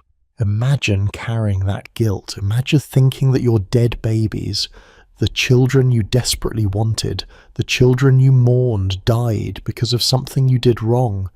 Not medically wrong, morally wrong, spiritually wrong. The really insidious part is that this belief gave Henry ammunition for his divorce. If God disapproved of the marriage, as evidenced by the dead babies, then surely Henry was right to seek an annulment. Never mind that Catherine had carried at least 6 pregnancies, which suggests she was perfectly fertile. Never mind that infant mortality in general was astronomically high in this period, even for legitimate marriages that nobody questioned. The narrative became, Catherine's babies died, therefore the marriage is cursed, therefore Henry is justified in leaving her. It's such twisted logic. But it worked because it tapped into existing beliefs about divine judgment and women's bodies as vessels for God's will. If your womb failed, it wasn't biology, it was moral failing. And once that narrative took hold, it became incredibly difficult to fight. Now let's talk about something that's somehow even more cruel, when ambassadors and spies turned Queen's gynecological struggles into international intelligence reports. I mentioned Eustace Chapuys earlier. He was the ambassador from the Holy Roman Empire, and he spent years in England sending detailed dispatches back to his emperor about the most intimate details of English queens' bodies. Chapuys documented everything. When Catherine of Aragon's period stopped, he reported it. When Anne Boleyn showed signs of pregnancy, he reported it. When Anne miscarried, he not only reported the fact of the miscarriage, but included gruesome details about the fetus, details that may or may not have been accurate, but that definitely served his political agenda of making Anne look cursed and illegitimate. These reports weren't just gossip, they were intelligence. Foreign governments made policy decisions based on whether an English queen was pregnant, likely to produce an heir, or failing in her duties. If a queen looked weak, if her pregnancies kept failing, foreign powers might be less likely to make alliances with England. They might see the kingdom as unstable, the succession as uncertain. So every time a queen miscarried, she wasn't just dealing with personal grief, she was dealing with the knowledge that ambassadors were writing reports about her failure, that foreign courts were discussing her inadequate womb, that her most intimate bodily experiences were being analysed and judged by men who'd never met her, but who held her life and reputation in their hands. Can you even imagine? You lose a baby you wanted, a baby you'd been carrying, a baby you'd already started to love. And before you've even finished grieving, you know that men in Spain and France and the Holy Roman Empire are reading detailed accounts of your loss and drawing political conclusions from it. And it wasn't just foreign ambassadors. English nobles, courtiers, even servants were watching, documenting, gossiping. When a queen's belly started to swell, everyone noticed. When she showed signs of morning sickness, it was discussed. When months passed and no baby appeared, people drew conclusions. Was it a false pregnancy, a very early miscarriage? Had she miscalculated her dates? Each possibility carried different implications for her security and status. Mary I's phantom pregnancies are particularly heartbreaking in this light. The first one in 1555 was publicly announced. Preparations were made for a royal birth. Ambassadors sent joyful reports to their governments. The whole country was on alert for the arrival of a Catholic heir who would secure Mary's religious reforms. And then nothing. April came and went, May, June. By July it was clear there was no baby. But here's what makes it worse. Mary probably genuinely believed she was pregnant. Her symptoms were real. Her swelling abdomen was real. The cessation of her periods was real. But whether through medical condition or psychological stress or some combination, there was no baby, had never been a baby. The political consequences were devastating. Foreign ambassadors reported that Mary was either deluded or lying. Some suggested she was too old and had gone through menopause. Others whispered that this was divine judgment. God didn't want her to have children, didn't want England to remain Catholic, was punishing her for the Protestant martyrs she was burning. And when it happened again in 1557, another phantom pregnancy, another months-long wait, another humiliating realization that there was no child. People were brutal. This wasn't just a queen failing to produce an heir anymore. This was a woman who couldn't even tell the difference between pregnancy and delusion. Her political enemies had a field day. Her supporters were embarrassed, and Mary herself must have been crushed. We now know with reasonable medical certainty that Mary probably had some kind of tumour or cyst that was causing her symptoms, possibly ovarian cancer. But in the 1550s, all anyone could see was a queen whose body was betraying her in the most public, humiliating way possible, and they used it against her. Every failed pregnancy, every false alarm, every month that passed without an heir was cited as evidence that God disapproved of Mary's reign, that Protestantism was the true faith, that England would be better off under someone else. Mary died in November 1558, possibly from the very condition that had caused her phantom pregnancies. The throne went to Elizabeth, and one of the narratives that helped smooth Elizabeth's succession was the idea that Mary had been cursed, that her failure to produce children proved she shouldn't have been queen in the first place. It's such a vicious cycle. Queen can't have children for medical or biological reasons. People interpret this as divine judgment. The judgment becomes political ammunition. The political ammunition undermines her authority. The undermined authority makes her vulnerable. And the vulnerability often leads to her downfall.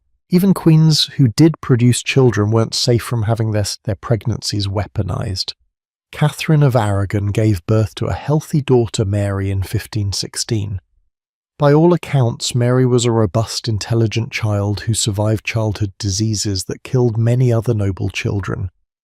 But because Mary was female, her very existence was somehow used as evidence of Catherine's failure. Not Catherine successfully carried a pregnancy to term and produced a healthy child. No, Catherine failed to produce a son. The goalposts were constantly moving. Produce a child, but it has to be male. Produce a son, but he has to survive infancy. Produce a surviving son, but quickly, before the king loses patience. Every requirement was another way to fail, another opportunity for your body to betray you, another chance for that betrayal to be used as ammunition. And the cruelest part? The kings who imposed these requirements often contributed to the problem. Henry VIII's jousting accidents, his public flirtations, his volatile temper, all of these created stress that affected his wives' ability to maintain pregnancies. But was Henry ever blamed when pregnancies failed? Was anyone ever suggesting that maybe his behaviour was the problem? Of course not. The fault always lay with the woman. Modern studies have even suggested that Henry himself might have had a blood type that caused issues. Specifically, if Henry was Rh positive and his wives were Rh negative, their second and subsequent pregnancies would have been at high risk for something called Rh disease, where the mother's body attacks the fetus. This would explain why Catherine of Aragon and Anne Boleyn both had successful first pregnancies but then suffered multiple miscarriages and stillbirths afterward. But nobody understood blood types in the 16th century. Nobody understood Rh factors or immune responses. All they knew was that queens kept losing babies, and the easy explanation, the politically convenient explanation, was that the queens were somehow defective or cursed. So the miscarriages piled up and each one was documented, analysed, interpreted as evidence of divine will, or womanly failure or political illegitimacy. Each dead baby became a weapon. Each failed pregnancy became a justification. Each biological tragedy became a political opportunity for someone. Anne Boleyn lost her head partly because her womb failed to produce sons. Catherine of Aragon spent her final years in exile partly because her pregnancies didn't yield male heirs. Mary I's authority was undermined partly because her body mimicked pregnancy without delivering a child. These women's most intimate losses, their deepest griefs, were turned into public spectacles and political weapons, and they had no defense. What could they say? It's not my fault my baby died. People would respond, then why did God allow it? My body is doing the best it can. People would say, your best isn't good enough. This is a medical issue, not a moral one.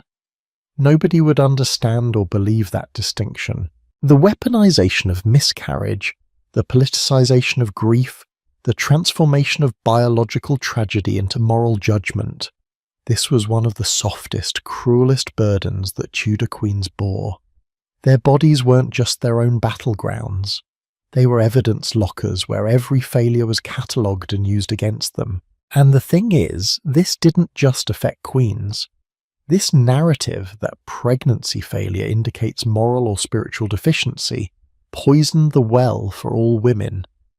If a queen with every advantage couldn't carry a pregnancy without being blamed for its failure, what chance did ordinary women have? The message was clear. If your body fails you, it's because you failed first. Elizabeth I inherited this knowledge. She'd watched her mother executed, partly for failing to produce sons. She'd watched her stepmother Jane die in childbirth. She'd watched her sister Mary humiliated by phantom pregnancies, and Elizabeth made a choice. She would not put her body on trial. She would not give anyone the opportunity to weaponize her womb against her. People begged her to marry, Parliament petitioned her, foreign suitors courted her.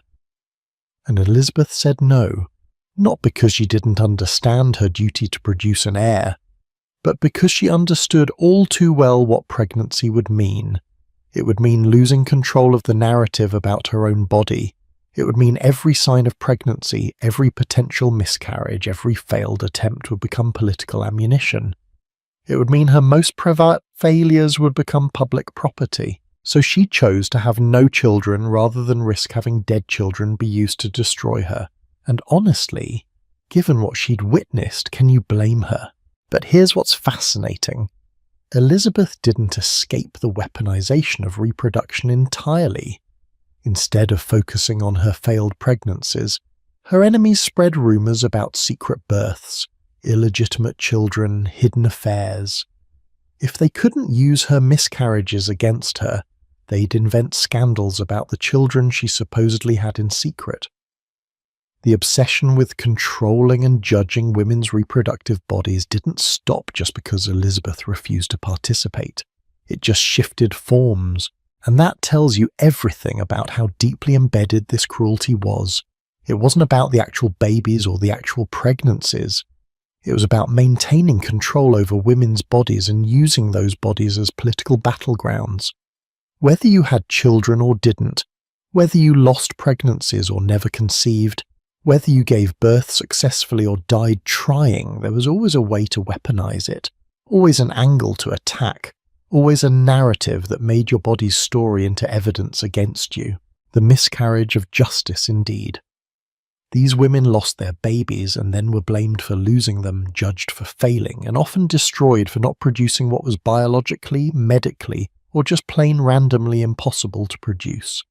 Their grief became gossip. Their tragedy became politics.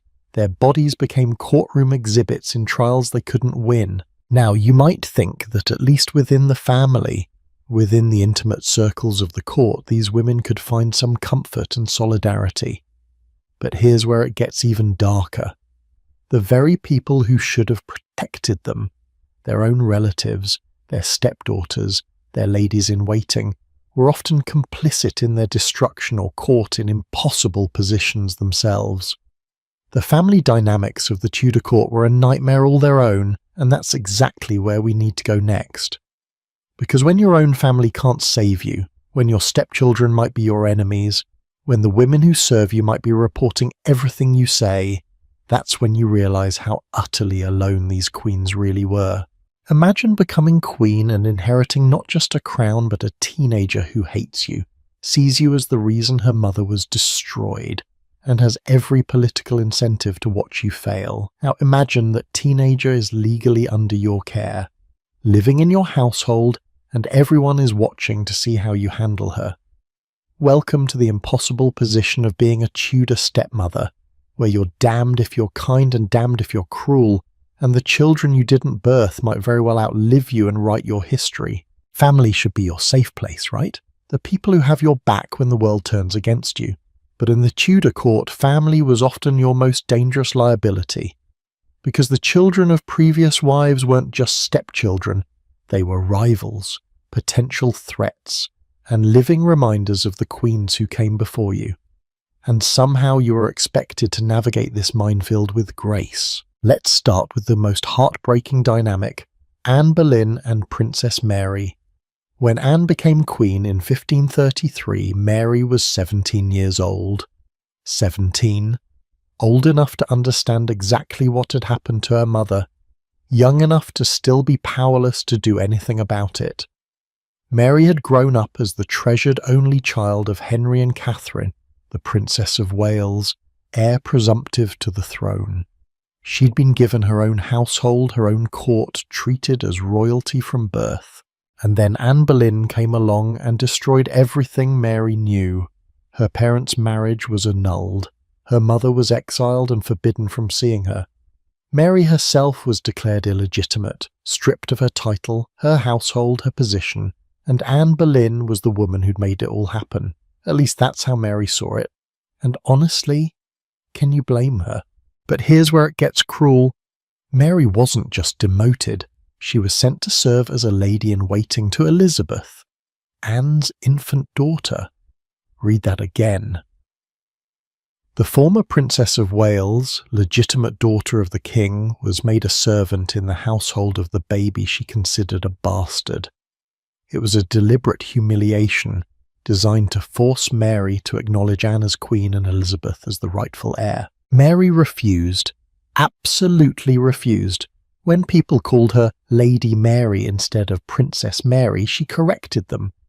When Anne tried to be kind to her, and according to some sources, Anne did make occasional attempts at reconciliation, Mary rejected her coldly. Anne reportedly told Mary's governess that if Mary would just acknowledge her as queen, Anne would be like a mother to her and intercede with the king on her behalf. Mary's response essentially was, "You're not my mother, you never will be, and I'll never acknowledge a marriage built on the destruction of my parents' union." She was 17 and standing on principle, even though it was incredibly dangerous, even though defying Anne meant defying Henry, even though her life could have been made much easier if she had just bent the knee. And Anne, what was Anne supposed to do? She was in an impossible position. She couldn't force Mary to love her or even accept her. She couldn't send Mary away because Henry wanted his daughter nearby despite everything. She couldn't be too kind because that would look weak, like she was trying to buy Mary's approval. She couldn't be too cruel because that would make her look like the wicked stepmother and give her enemies ammunition. According to reports, Anne fluctuated between attempting friendship and losing her temper. At one point, she apparently sent Mary a message saying that she wanted to be friends, wanted to help her, but Mary needed to stop being so stubborn. Mary ignored her. Another time, Anne reportedly threatened that she'd bring down the pride of this unbridled Spanish blood, meaning Mary and her mother's heritage. But here's what's interesting. After Anne's fall, after she was arrested and knew she was going to die, one of the things she worried about was Mary. There are accounts suggesting Anne sent messages to Mary asking for forgiveness, saying she'd never intended to cause her such pain. Whether Mary received these messages or believed them, we don't know, but the fact that Anne thought about Mary at all in her final days suggests there was real remorse there, real understanding of the impossible situation they had both been trapped in. Mary never forgave Anne. Years later, when Mary became queen herself, she never spoke kindly of Anne Boleyn. And honestly, that's fair. Mary lost her mother, her legitimacy, her childhood, partly because of Anne's ambition. The fact that Anne was also a victim of Henry's cruelty doesn't erase Mary's suffering. But imagine being Anne trying to mother a stepdaughter who despised you, knowing that every interaction was being watched and judged, knowing that this girl might outlive you and control how history remembers you. Now let's talk about Jane Seymour, because her position was even stranger. Jane had served both Catherine of Aragon and Anne Boleyn as a lady-in-waiting. She'd watched both of them fall. She knew exactly what had destroyed them. And then she became queen herself, inheriting not one but two stepdaughters, Mary, and now 20, and Elizabeth, who was 2 going on 3. Jane's approach was completely different from Anne's. She was conciliatory, gentle, conservative. She convinced Henry to allow Mary back to court, She treated Mary with respect and kindness. She even helped reconcile Mary with her father, though the price was that Mary had to acknowledge the invalidity of her parents' marriage and her own illegitimacy. It must have broken Mary's heart to sign that document, but Jane made it possible. With Elizabeth, Jane was reportedly kind but distant. Elizabeth was Anne Boleyn's daughter, and Jane was wise enough not to show too much affection to the child of the woman she'd replaced, especially since that childhood had been declared a bastard just like Mary. But by all accounts, Jane didn't mistreat Elizabeth. She just kept her at arm's length, which was probably the safest strategy. But here's the tragedy. Jane died when Elizabeth was 4 and Edward was 12 days old. She never had to navigate the truly complicated years of step-parenting. She never had to deal with teenage Elizabeth's brilliance and ambition. She never had to balance the needs of her own son against the needs of Henry's daughters. She died having done the stepmother job well enough to be remembered fondly, but she didn't live long enough for anyone to really test her. And then there's Catherine Howard. Oh, Catherine. She became queen in 1540 when Mary was 24 and Elizabeth was 6. Catherine herself was somewhere between 16 and 19, younger than Mary, possibly much younger. Let me repeat that. The new queen was younger than her stepdaughter. Can you imagine the dynamic there? Mary was horrified. She'd already endured Anne Boleyn, the woman she blamed for her mother's destruction. She'd briefly had Jane Seymour, who'd been kind to her. And now she had Catherine Howard, a girl barely out of childhood, from the same family as Anne Boleyn, in fact Annie's first cousin, wearing the crown and jewellery that should have been Mary's mother's. The relationship was strained at best. Mary was older, more educated, more dignified. Catherine was young, flirtatious, seemingly frivolous. At first, Mary was apparently quite rude to her stepmother. Catherine responded by dismissing 2 of Mary's ladies-in-waiting as punishment for Mary's disrespect. It was a power play, and it worked. Mary realised that Catherine, young as she was, had the king's favour and could make Mary's life difficult. The relationship improved after that, but it was based on forced politeness, not genuine affection. With Elizabeth, though, Catherine was surprisingly warm. They were related through Anne Boleyn. Catherine was Elizabeth's first cousin once removed, and Elizabeth, at 6, was old enough to be charming, but young enough to not be threatening. Catherine gave Elizabeth gifts, including jewellery. There's something touching about that. This very young queen, herself probably scared and overwhelmed, finding comfort in befriending a little girl who was also navigating the treacherous waters of being Anne Boleyn's legacy. But Catherine's kindness to Elizabeth probably didn't help her with Mary.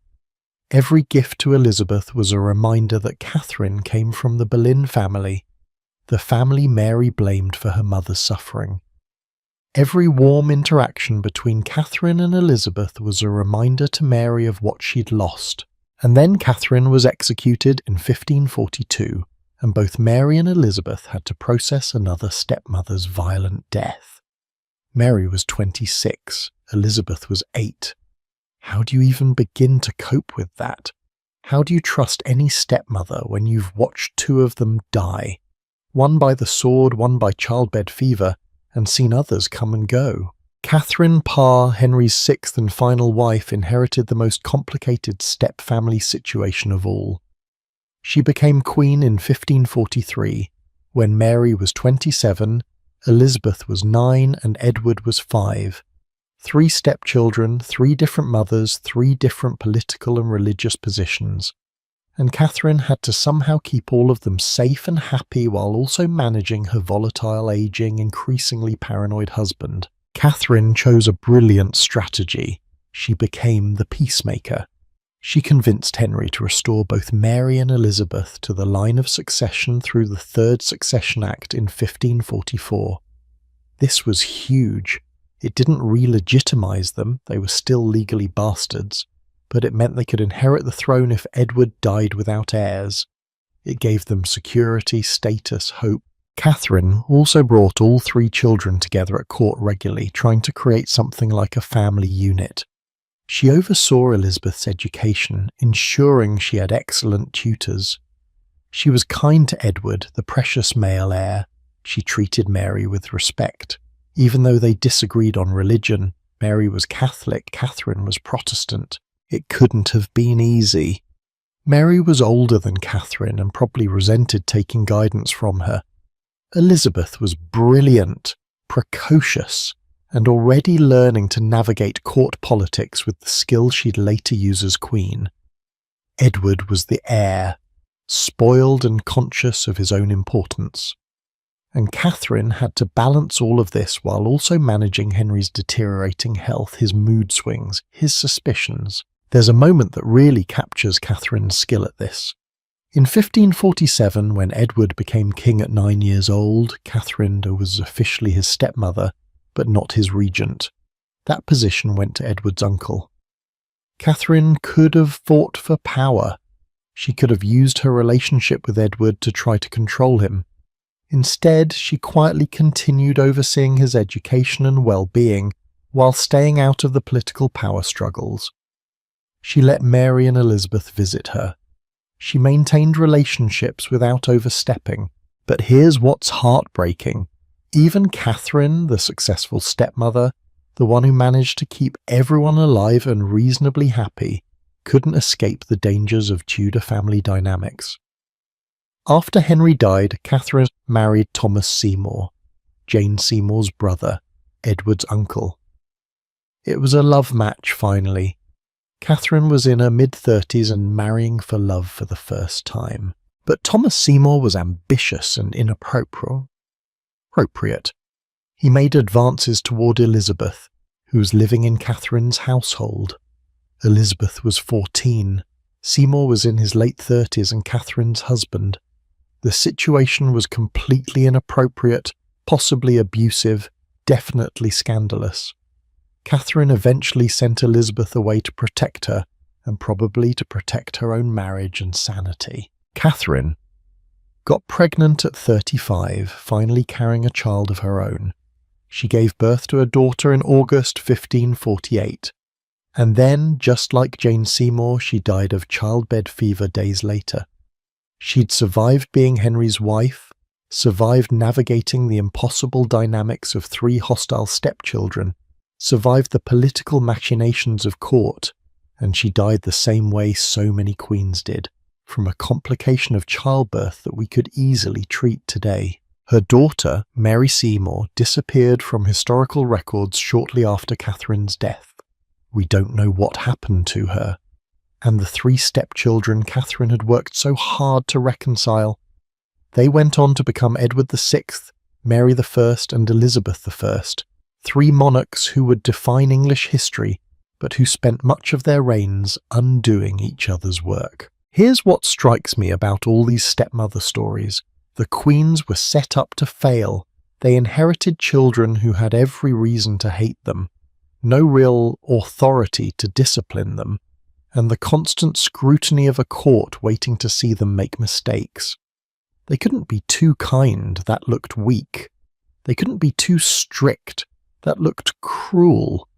They couldn't ignore the stepchildren, that looked neglectful. They couldn't pay too much attention, that looked threatening to the king or manipulative.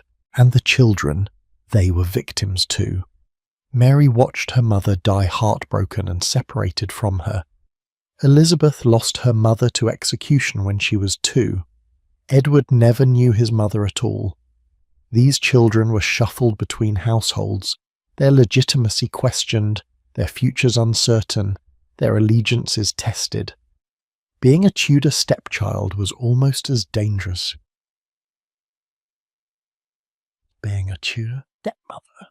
The whole system was designed to create conflict. Wives replaced wives. Children inherited their mothers' tragedies. Stepmothers inherited children who represented political threats and personal failures. And everyone was trapped in this cycle of marriage, birth, death, and replacement, with no way out and no way to win. Anne Boleyn tried being firm with Mary and was seen as cruel. Jane Seymour tried being gentle and died before it could be fully tested. Catherine Howard tried being friendly and was too young to manage the dynamics. Catherine Parr tried being diplomatic and succeeded, but barely, and it exhausted her. And all of them understood that these children, especially Mary and Elizabeth, might outlive them, might become queens themselves, might control how history remembered their stepmothers, which they did. Mary became queen and never spoke kindly of Anne Boleyn. Elizabeth became queen and rehabilitated Anne's reputation while being careful around Jane's memory. Edward, if he'd lived, might have elevated Jane to near sainthood as his birth mother. The stepmothers' legacies were entirely in the hands of the stepchildren, and there was nothing they could do about that while they were alive. It's such a powerless position. You're responsible for children who aren't yours, who might hate you, who represent the failures of previous wives and the dangers of your own position. You're judged on how you handle them, but given no real tools to succeed. And the knowledge that these children might outlive you and shape your historical reputation must have been terrifying. So when we talk about the soft burdens of Tudor thrones, we have to include this: the burden of inherited children, inherited conflicts, inherited hatreds, the burden of trying to be a good stepmother when the very existence of stepchildren proves that someone before you failed or died, or was cast aside, the burden of knowing that kindness might be seen as weakness and strictness as cruelty, and there's no right answer because the situation itself is impossible. These women did their best with an impossible situation. Some were kinder than others, some were more successful than others. But all of them were trying to navigate a system that was designed to make them fail, with children who were also victims of that same system, and with the knowledge that their successes or failures would be written by people who had every reason to judge them harshly. And still, we haven't touched on one of the most divisive forces in Tudor queenship: religion. Because if you think family dynamics were complicated, wait until you add the Reformation, the Counter-Reformation, and the very real threat of being burned alive for believing the wrong thing. That's where we turn next, into the theological battlefield where queens were expected to have faith but forbidden from choosing which faith, where the wrong belief could end you, and where religious conviction became yet another burden these women had to carry in silence. What if I told you that choosing the wrong prayer book could get you executed? That believing in the same God but disagreeing about how many sacraments he wanted could mean the difference between dying in your bed and burning at the stake? That's the world Tudor queens inhabited. And here's the cruelest part: they weren't really allowed to choose their faith. They had to adopt whatever their husband believed, or at least pretend to. But if they pretended too well, they were hypocrites. If they didn't pretend well enough, they were traitors.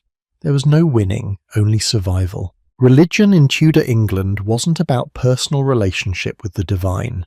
It was politics, pure and simple. And queens were expected to be the perfect embodiment of the king's religious policy.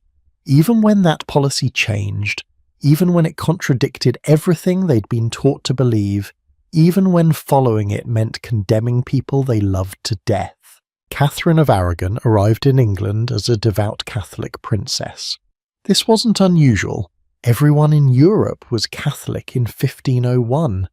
There was no Protestantism yet, no Reformation, just one church, one faith, one way to worship. Catherine had been raised by Isabella of Castile, one of the most fiercely Catholic monarchs in Europe. The woman who'd completed the Reconquista, expelled Jews and Muslims from Spain, established the Spanish Inquisition. Catherine's faith wasn't just belief, it was identity, heritage, duty. And then Henry wanted his divorce. No, sorry, his annulment. And the Pope said no. The Pope, the head of the Catholic Church, the spiritual authority Catherine had been raised to obey without question, said her marriage was valid and would remain valid. Henry could not have his annulment, so Henry broke England away from Rome. Let me say that again. because we sometimes forget how absolutely insane this was. Henry VIII, who'd been named Defender of the Faith by the Pope himself for writing a treatise against Martin Luther, who'd been one of Catholicism's strongest supporters, changed the entire religious structure of England because one woman refused to accept a divorce, and Catherine had to watch this happen. She watched Henry declare himself supreme head of the Church of England. She watched monasteries destroyed, monks and nuns cast out, treasures seized, centuries of religious tradition dismantled. All because she insisted on remaining faithful to her marriage vows and to the Pope's ruling. Think about the psychological toll. Catherine believed with absolute certainty that her marriage was sacred and valid. She believed the Pope spoke with divine authority. She believed that submitting to Henry's demands would be a mortal sin that would damn her soul.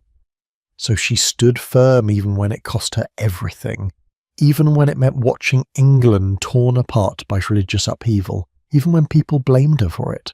And they did blame her. Protestant reformers said Catherine was a stubborn Spanish woman, too proud to accept reality, clinging to papal authority that had no real power. They said she'd plunged England into crisis because of her selfish refusal to step aside. But Catherine saw it differently. She saw herself as defending holy matrimony, defending the authority of the Church, defending her daughter's legitimacy. She was willing to die, and she essentially did die rather than compromise her faith. That's conviction. That's also the trap Tudor queens lived in. Compromise your faith and you're weak, spineless, a hypocrite who believes nothing. Stand firm in your faith and you're stubborn, dangerous, a threat to the kingdom's peace.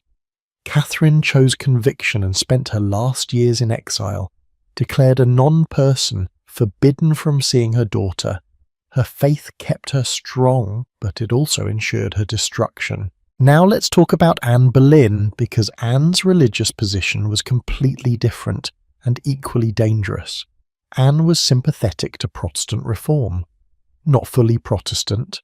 Protestantism was still developing as a movement, but definitely interested in religious change. She read reformist books, some of which were banned. She protected Protestant scholars and preachers. She advocated for English-language Bibles so common people could read scripture themselves instead of relying on Latin translations filtered through priests. This made her incredibly controversial. To Catholics, Anne wasn't just the woman who destroyed Catherine's marriage. She was a heretic, possibly a witch, definitely an agent of religious corruption. They blamed her for Henry's break with Rome. They said she'd enchanted the king, led him into sin and heresy. Some claimed she had a sixth finger on one hand, a mark of the devil. This probably wasn't true, but the fact that people believed it shows how Anne's religious position made her a target for supernatural accusations. And the thing is, Anne's religious reforms were actually important and lasting. The English Bible that she championed would eventually transform English Christianity. The emphasis on direct access to scripture, on reducing the clergy's mediating power, on questioning corrupt church practices, these ideas would shape Protestant England for centuries. Anne was on the right side of history, at least from a Protestant perspective. But being right didn't save her. If anything, her religious convictions made her more vulnerable. When Henry turned against her, her religious enemies saw their chance. They couldn't execute her just for being Protestant. Henry himself had approved her reforms, but they could use her religion as subtext, as unspoken justification. This woman who'd challenged tradition, who'd questioned authority, who'd encouraged people to think for themselves about faith. Of course she'd also commit adultery. Of course she'd betray the king. She was already a traitor to the true faith. Anne Boleyn was executed on May the 19th, 1536. She died in part because her religious position made her powerful enemies who were delighted to help destroy her. Her faith didn't save her. It armed the people who killed her. Jane Seymour, clever woman that she was, learned from both Catherine and Anne. Jane was religiously conservative. She favoured traditional Catholic practices. But she never pushed her beliefs publicly, never advocated loudly, never made her faith into a political statement. She gave Henry his son and died before her religious position could become dangerous. In a way, childbed fever saved her from having to navigate the religious minefield that destroyed other queens. But here's where it gets really dark. Mary the First. Mary watched her mother suffer for refusing to compromise Catholic faith. Mary watched Anne Boleyn succeed by embracing reform. Mary spent her teenage years and young adulthood being pressured to renounce her Catholic beliefs, to acknowledge her father as head of the church, to accept that everything her mother had taught her was wrong. And Mary refused. For years she refused. She attended Protestant services because she had to, but she had Catholic Mass said privately in her chambers. When her father sent commissioners to demand she give up these private masses, she told them she'd rather die. She meant it. Mary was prepared to be executed rather than abandon her faith. Her cousin, the Holy Roman Emperor, had to intervene diplomatically to protect her. So when Mary finally became queen in 1553, after years of being told her faith was wrong, after watching reformers destroy the church she loved, after surviving as a Catholic in an increasingly Protestant country, she snapped. No, that's too simple. She didn't snap. She believed with absolute conviction that God had made her queen specifically to restore England to Catholicism. She saw her accession as divine mission, and Mary set about fulfilling that mission with terrifying determination. She reversed Edward VI's Protestant reforms. She restored the Mass. She reconciled England with Rome. She married Philip of Spain, the most Catholic monarch in Europe. And then she started burning heretics. Over the course of her 5-year reign, Mary had approximately 280 people executed for heresy, burned at the stake. Most of them were ordinary people, not nobles or political threats. They were men and women who refused to accept Catholic doctrine, who insisted on worshipping in the Protestant way. Mary genuinely believed she was saving England's soul. She thought that by purging heresy through fire she'd prevent far more souls from being damned eternally. To her, this wasn't cruelty. It was mercy. Harsh mercy, but mercy nonetheless. Better to burn a few hundred bodies than let millions of souls go to hell. That was the logic. That was the conviction that earned her the name Bloody Mary. A name that stuck, even though her father Henry VIII and her sister Elizabeth I also executed people for religion. Mary's martyrs were just better publicised thanks to John Fox's Book of Martyrs, which turned Protestant victims into heroes and Mary into a monster. And here's the tragedy. Mary's religious conviction destroyed her effectiveness as a queen. Her determination to restore Catholicism made her unpopular. Her marriage to Philip of Spain made her look like a foreign puppet. Her persecution of Protestants created martyrs who became symbols of resistance. Everything she did to save England's soul alienated England's people. She died childless, probably from cancer, definitely broken-hearted, knowing that Elizabeth would succeed her and undo everything she'd fought for. Mary's faith didn't save her. It defined her reign in the worst possible way. She became a cautionary tale, a warning about the dangers of religious extremism. And the truly heartbreaking part is that Mary was just trying to be faithful. She was doing what she genuinely believed God wanted her to do.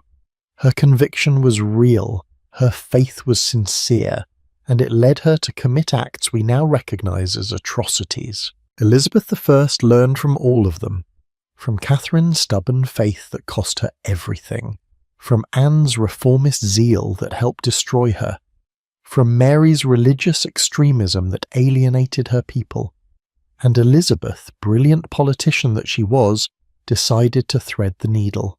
Elizabeth established what became known as the Elizabethan religious settlement. England would be Protestant, officially. The Church of England would be distinct from Rome, English prayer books, English services.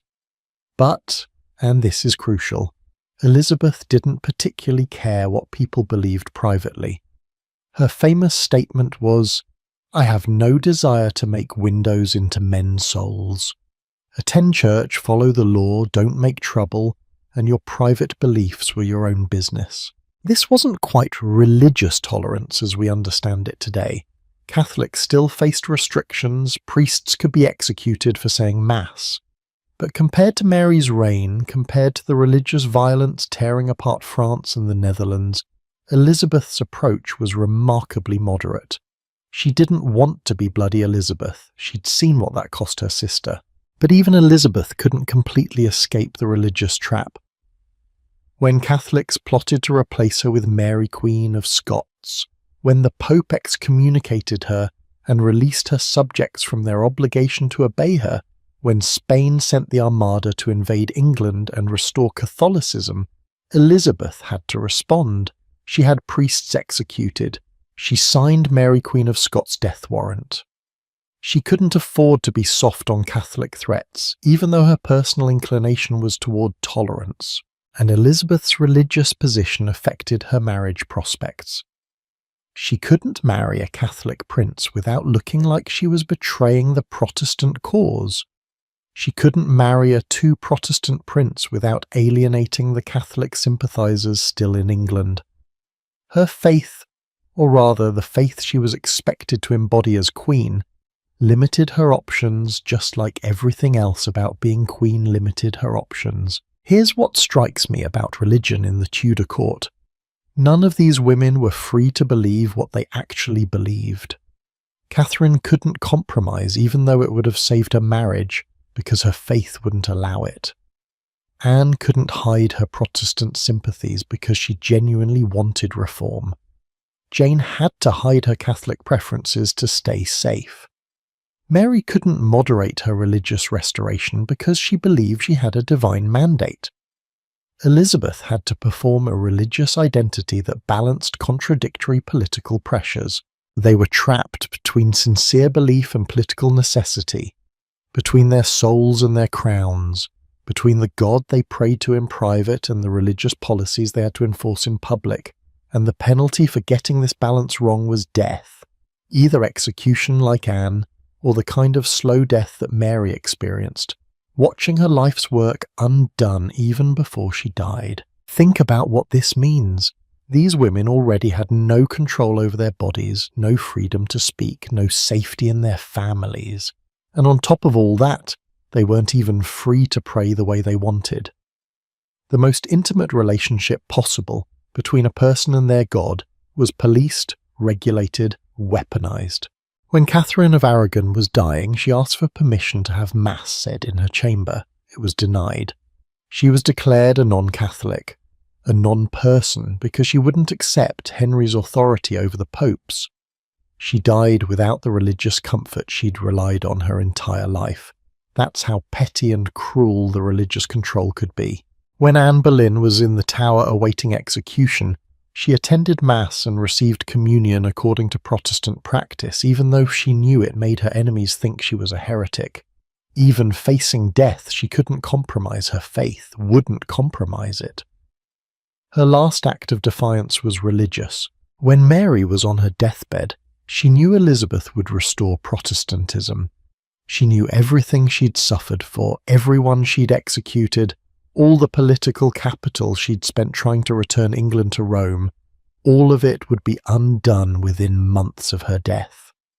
That knowledge probably hurt worse than the cancer killing her, and Elizabeth had to maintain a religious identity she probably didn't deeply feel, because religious conviction had destroyed every woman she'd loved. Her mother, executed partly for religion. Her sister, rendered ineffective by religious zeal. Elizabeth had learned that the only safe position was a political one, not a deeply felt one. She performed faith. She managed religion. She didn't let it consume her the way it had consumed the others. The religious trap was maybe the softest burden of all, because it was invisible. You couldn't see faith the way you could see a pregnant belly or hear silence. But it was there, constantly, demanding decisions, forcing compromises, threatening destruction. Believe too much and you're a fanatic. Believe too little and you're a hypocrite. Believe differently than your husband and you're a traitor. Change your beliefs when the king changes his and you're weak. Stand firm and you're dangerous. These women weren't allowed to have a personal relationship with God. Their faith was public policy. Their prayers were political statements. Their salvation was tied to their utility to the crown. And the cruelty of that, the sheer existential cruelty of not being free even in your own soul, might be the most Tudor thing about the whole bloody era. Catherine of Aragon died believing she'd done right by God. Anne Boleyn died believing she'd advanced true religion. Mary died believing she'd tried her best to save England's soul. Elizabeth lived believing that managing religion politically was better than letting it run wild emotionally. And all of them, every single one, paid a price for their faith or lack of it, in a world where prayer could be treason and belief could be a death sentence, where the way you worshipped could destroy your marriage or justify your execution, where religious conviction was both essential for self-respect and potentially fatal for survival. In that world, being a woman of faith meant being a woman in danger, always. And speaking of danger, if you think religious persecution was rough, wait until you hear about the aesthetic persecution these women endured. Because yes, we need to talk about how your face, your literal face, could determine whether you lived or died in the Tudor court. Beauty wasn't just desirable, it was political, it was strategic, it was survival. And when your beauty faded or failed to measure up, the consequences could be catastrophic. That's the particular kind of hell we're diving into next, where being pretty enough was life or death, and aging was treason. Picture yourself standing in front of a mirror, knowing that what you see reflected back could determine whether you live or die. Not metaphorically, literally. Your nose is too long, the king might seek an annulment. Your skin isn't flawless, you're losing your value. A few grey hairs appear. Start worrying about your replacement. Welcome to the particular hell of being judged on your appearance when your appearance is the only currency you have, and that currency depreciates with every birthday. Beauty in the Tudor court wasn't about self-confidence or personal expression. It was survival. It was leverage. It was the difference between being desired and being discarded. And the cruelest part? The standards were impossible, ever-changing, and completely out of your control. Let's start with Anne Boleyn, because Anne's looks, or lack thereof according to some sources, are one of history's most fascinating puzzles. Here's what we know for certain. Anne Boleyn was not considered a great beauty by the standards of her time. Multiple contemporary sources describe her as attractive but not stunning. One ambassador wrote that she was not one of the handsomest women in the world. She had dark hair and dark eyes when the ideal was fair-haired and light-eyed. She had a more angular face when the preference was for round, soft features. She was slender when the fashionable body type was more voluptuous. And yet, she captivated Henry VIII so completely that he tore England away from Rome, destroyed his marriage of 24 years, and risked civil war to have her. How? What was Anne's secret? According to contemporary accounts, Anne had something more valuable than conventional beauty. She had presence, style, wit. The French called it je ne sais quoi, that indefinable something that draws attention. Anne had spent years in the French court, arguably the most sophisticated court in Europe, and she'd absorbed their style, their fashion sense, their way of moving through the world. She wore French fashions when everyone else wore English ones. She knew how to dance. She could sing, play instruments, speak multiple languages. She could hold her own in conversations about theology and politics. But here's the thing that probably sealed it. Anne had confidence. In a world where women were taught to be modest, retiring, submissive, and walked into rooms like she owned them, she didn't lower her eyes, she didn't whisper, she demanded attention and respect. And Henry, surrounded by women who'd been trained to defer to him, found this absolutely intoxicating. Until he didn't. Because confidence in a woman is only attractive when it serves male ego. The moment Anne's confidence looked like defiance, the moment her wit looked like sharp tongue, the moment her independence looked like disobedience, suddenly all those qualities that had captivated Henry became evidence of her unworthiness. She wasn't charming anymore. She was difficult, shrew-like, impossible to please. And then the propaganda machine kicked in. After Anne's execution, her enemies spread rumours designed to destroy her reputation forever. They said she had 6 fingers on one hand, a mark of the devil. They said she had a projecting tooth, moles on her neck, even a goiter. None of this was mentioned while she was alive and powerful, but once she was dead, once it was safe to attack her, suddenly she'd been monstrous all along. The woman who'd been fascinating enough to justify tearing apart English Christianity became, in retrospect, obviously evil because obviously ugly. This is how beauty standards work as a weapon. When you're desired, your unique features are charming, exotic, alluring. When you're discarded, those exact same features become evidence of your fundamental wrongness. Anne's dark colouring was French sophistication when Henry wanted her. It became Spanish witch-like darkness when he wanted her gone.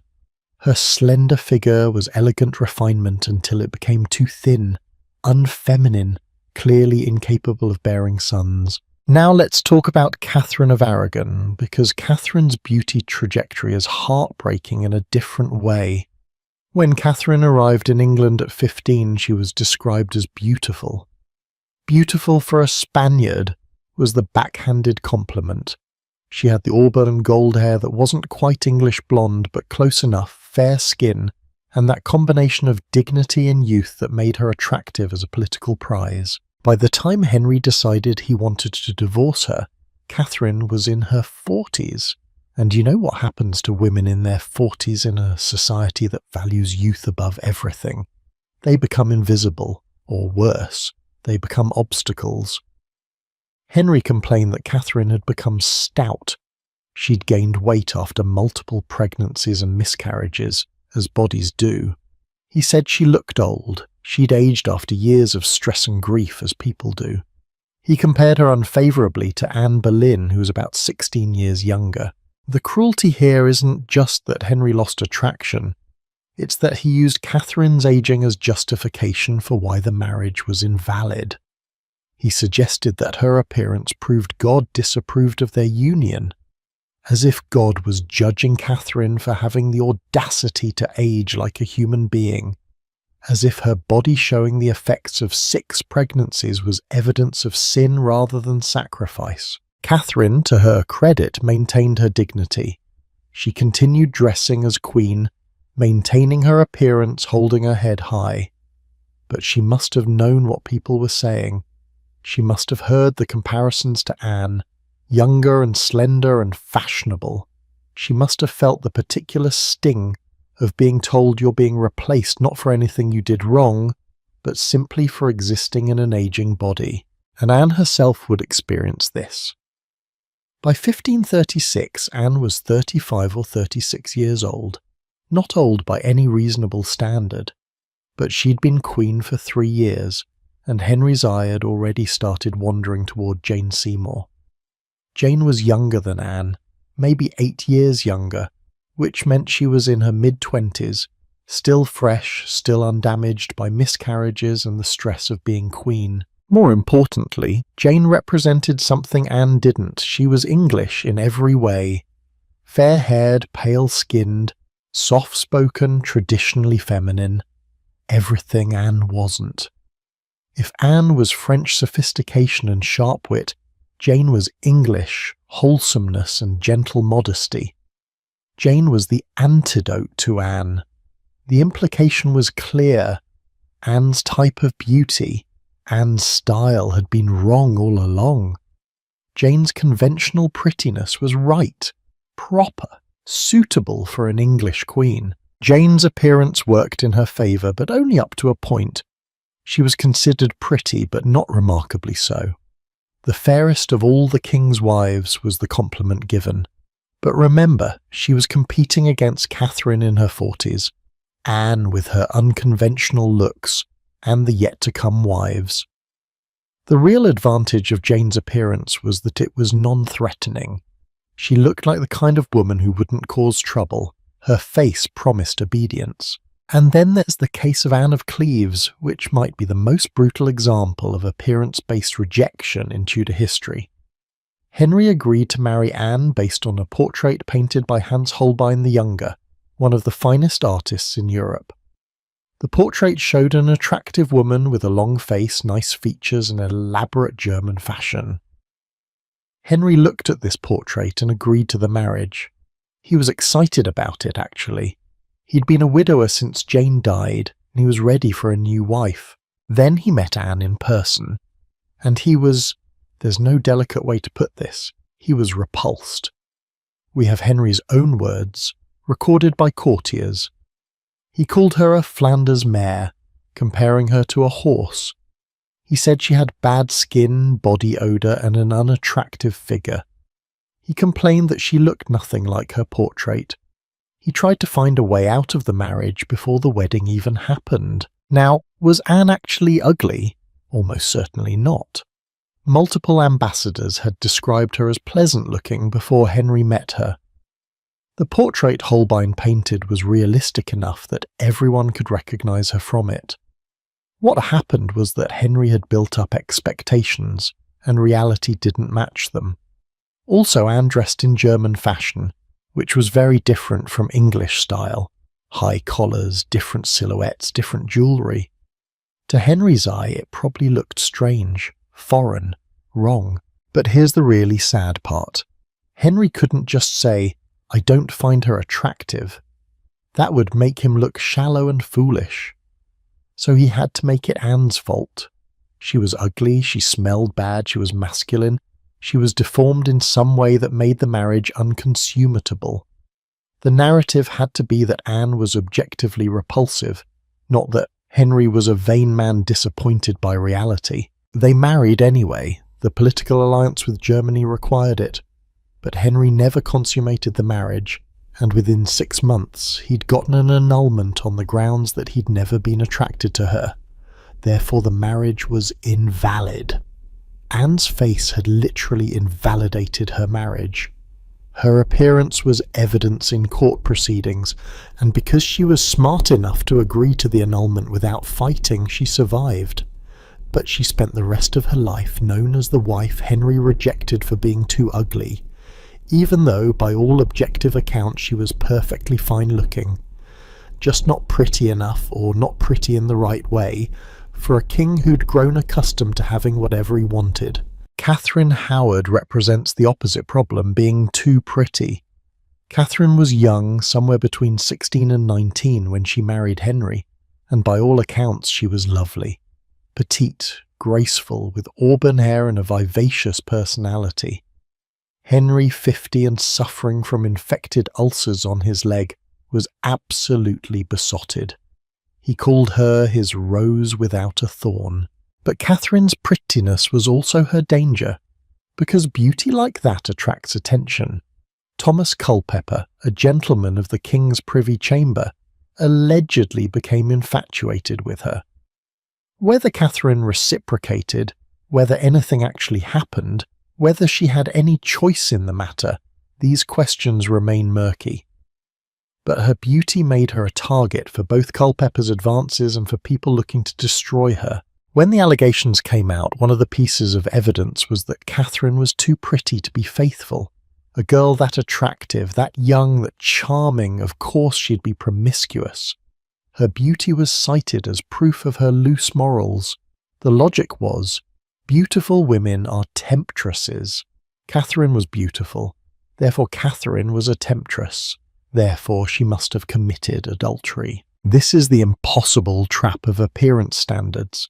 If you're not pretty enough, you're worthless and disposable. If you're too pretty, you're suspicious and dangerous.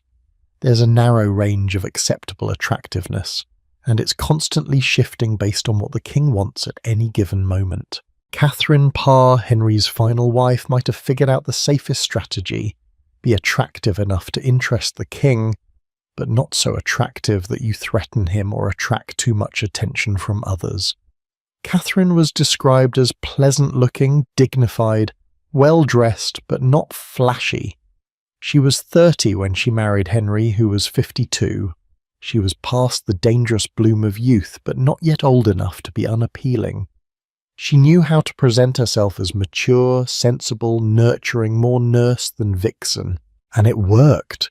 Catherine survived Henry. But even she couldn't escape judgment about her appearance. After Henry died and Catherine married Thomas Seymour for love, people whispered that she was trying to recapture her youth, that she was dressing too youthfully, that she was inappropriate for a woman of her age. She was in her mid-30s, and already being told she was too old to dress fashionably or enjoy romance. The beauty standard wasn't just about being pretty, it was about being the right kind of pretty at the right time for the right man. It was about your appearance perfectly matching the political moment.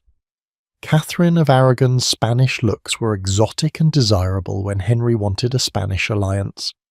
They became foreign and unwanted when Henry wanted to break with Spain and Rome. Anne Boleyn's French sophistication was exciting when Henry was interested in French culture.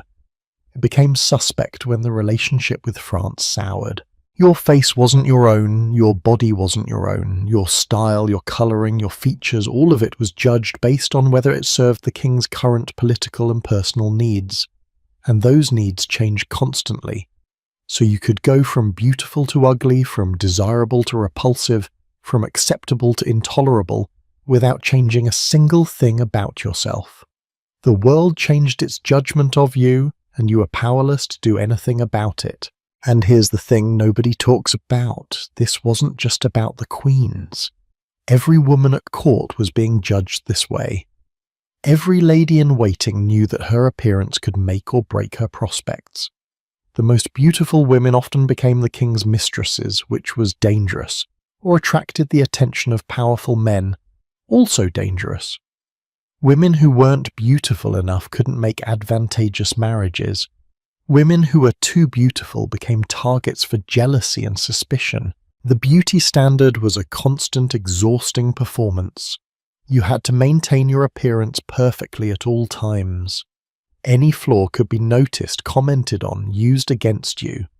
Gaining weight, dangerous. Losing weight, also dangerous. Aging naturally, dangerous. Trying too hard to look young, dangerous. There was no winning. And the effort required to maintain these standards was enormous. Tudor cosmetics were often toxic, lead-based face powder that literally poisoned you. Rouge made from toxic substances, hair dye that could cause hair loss, tight corsets that restricted breathing, heavy clothes that weighed you down. All of this to achieve a look that might be out of fashion by next year anyway. Elizabeth I took this to an extreme in her later years. As she aged, she developed the mask of youth, a thick layer of white lead makeup that created a smooth, ageless face. She wore elaborate wigs to hide her thinning hair. She had portraits that showed her looking eternally young, destroyed, and commissioned only flattering images. She made it treasonous to discuss her appearance negatively or suggest she was aging. But underneath all that performance was an old woman desperately trying to maintain the fiction of ageless beauty because she understood, better than anyone, that her power was tied to her appearance. If she looked old and weak, her enemies would see opportunity. If she admitted to human aging, she admitted to human vulnerability. So she painted her face white with poison and wore 40-pound dresses and controlled every image of herself with iron determination. That's the legacy of Tudor beauty standards.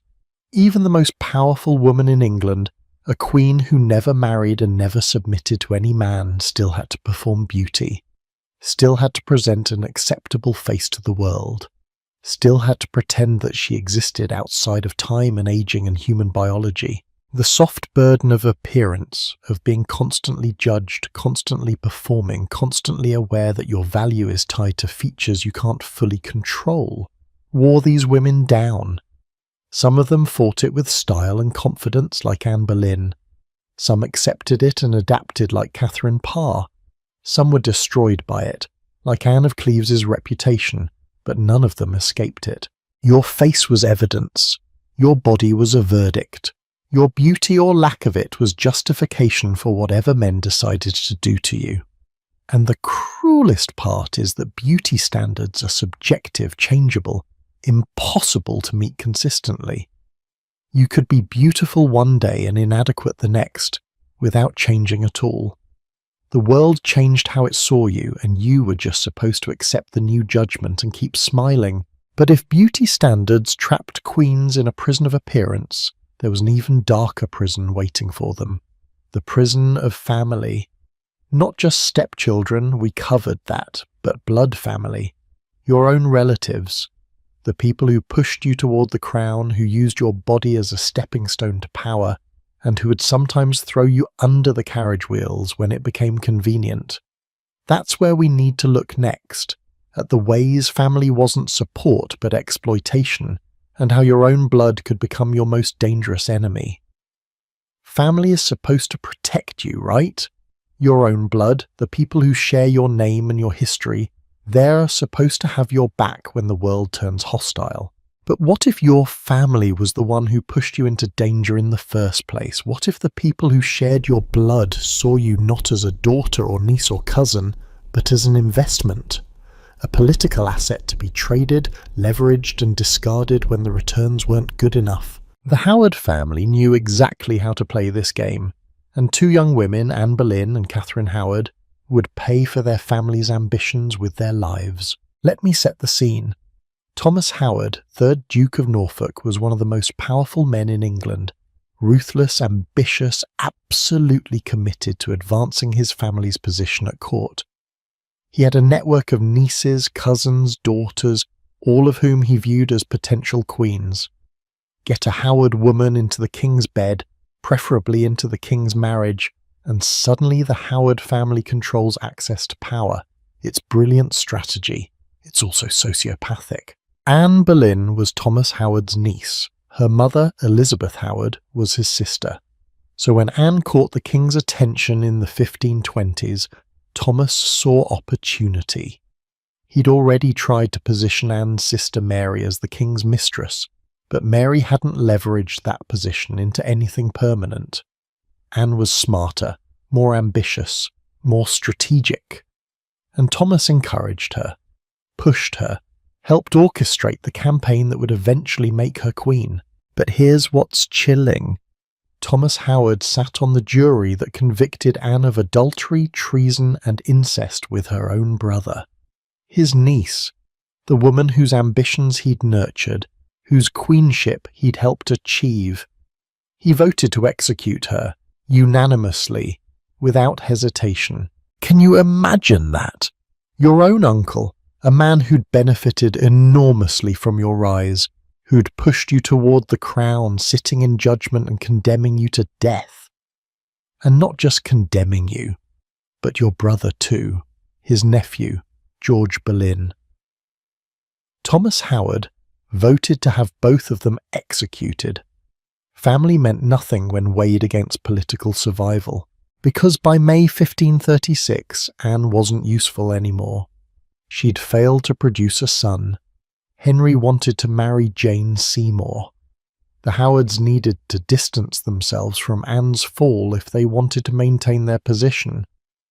So Thomas abandoned her. Worse than abandoned, he actively participated in her destruction. After the verdict, he reportedly supervised Anne's imprisonment in the Tower, his own niece, waiting to die, and he made sure she stayed imprisoned.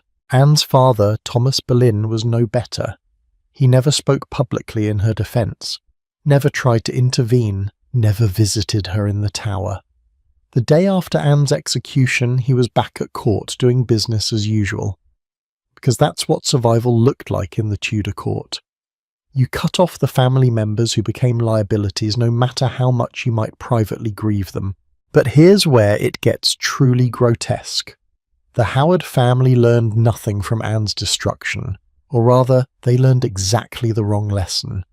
They learned that you could get a Howard woman crowned queen, extract maximum benefit while she was in power, and then abandon her when she became inconvenient. So less than 4 years later, they did it again. Catherine Howard was Thomas Howard's niece through a different line. Her father, Lord Edmund Howard, was Thomas's brother, which means Catherine and Anne were first cousins. First cousins who would both be executed by the same king, accused of similar crimes, destroyed by the same family machinery that had elevated them. Catherine's upbringing was chaotic in ways Anne's wasn't. Edmund Howard was poor by noble standards, and after Catherine's mother died, Catherine was sent to live with her step-grandmother, Agnes Tilney, Dowager Duchess of Norfolk. Agnes ran a household where supervision was lax, where teenage girls and young male servants had entirely too much unsupervised access to each other. Catherine, maybe 13 or 14, was sexually involved with her music teacher Henry Mannix, and later with Frances Derham, a secretary in the household. Was this Catherine's fault? By modern standards, absolutely not. She was a child being taken advantage of by adult men in positions of power over her.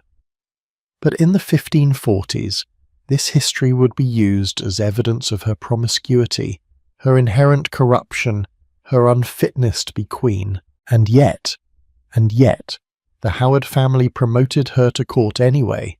They knew about her past, Agnes Tilney knew, Thomas Howard knew, or should have known. But Catherine was pretty, vivacious and young, exactly what 50-year-old Henry VIII wanted after the political disaster of Anne of Cleves. So they cleaned her up, dressed her beautifully, put her in front of the king, and waited. It worked! Henry was besotted. He called her his rose without a thorn, his perfect young wife. He showered her with the gifts, attention, affection, and the Howards basked in the reflected glory. Thomas Howard was back in power, closer to the king than ever. The family was rising again, but they didn't protect her. That's the key thing. They'd put a teenage girl with a complicated sexual history into the most dangerous position in England, married to a violent, paranoid aging king, and they didn't give her the support or guidance she needed to survive it. They just expected her to figure it out on her own, to somehow navigate a situation that had destroyed much older, much more experienced women, and Catherine, barely out of childhood herself, made mistakes. Or maybe she was victimized again. The historical record is murky about what actually happened with Thomas Culpeper, whether it was mutual attraction or his exploitation of her, whether anything physical happened at all.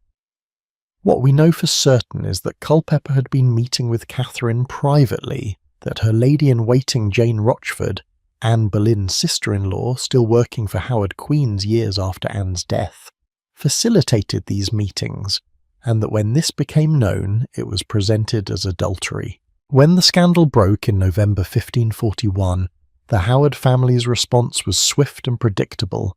They abandoned Catherine completely. Thomas Howard denounced her publicly, saying he was appalled by her behaviour, that he had had no idea of her past improprieties, that she'd deceived everyone. He threw Catherine and his wife Agnes, the step-grandmother who'd supervised Catherine's chaotic youth, under the carriage wheels to save himself. Agnes was imprisoned in the Tower. She was eventually released, but had to forfeit substantial property. The message was clear. The Howards would sacrifice anyone to survive, even family, even the elderly Dowager Duchess who'd run the household where Catherine had been raised. And Catherine, she was executed on February 13th, 1542. She was probably 19 years old, maybe younger. Some historians think she was as young as 17. a teenager condemned for crimes that were probably at least partially the result of being victimized by older men, abandoned by the family that had put her in that position in the first place. But wait, it gets darker. Remember Jane Rochford, Anne Boleyn's sister-in-law, the one who'd been married to George Boleyn, Anne's brother, the man executed alongside Anne? Jane had testified against her own husband during his trial, providing evidence that helped condemn him.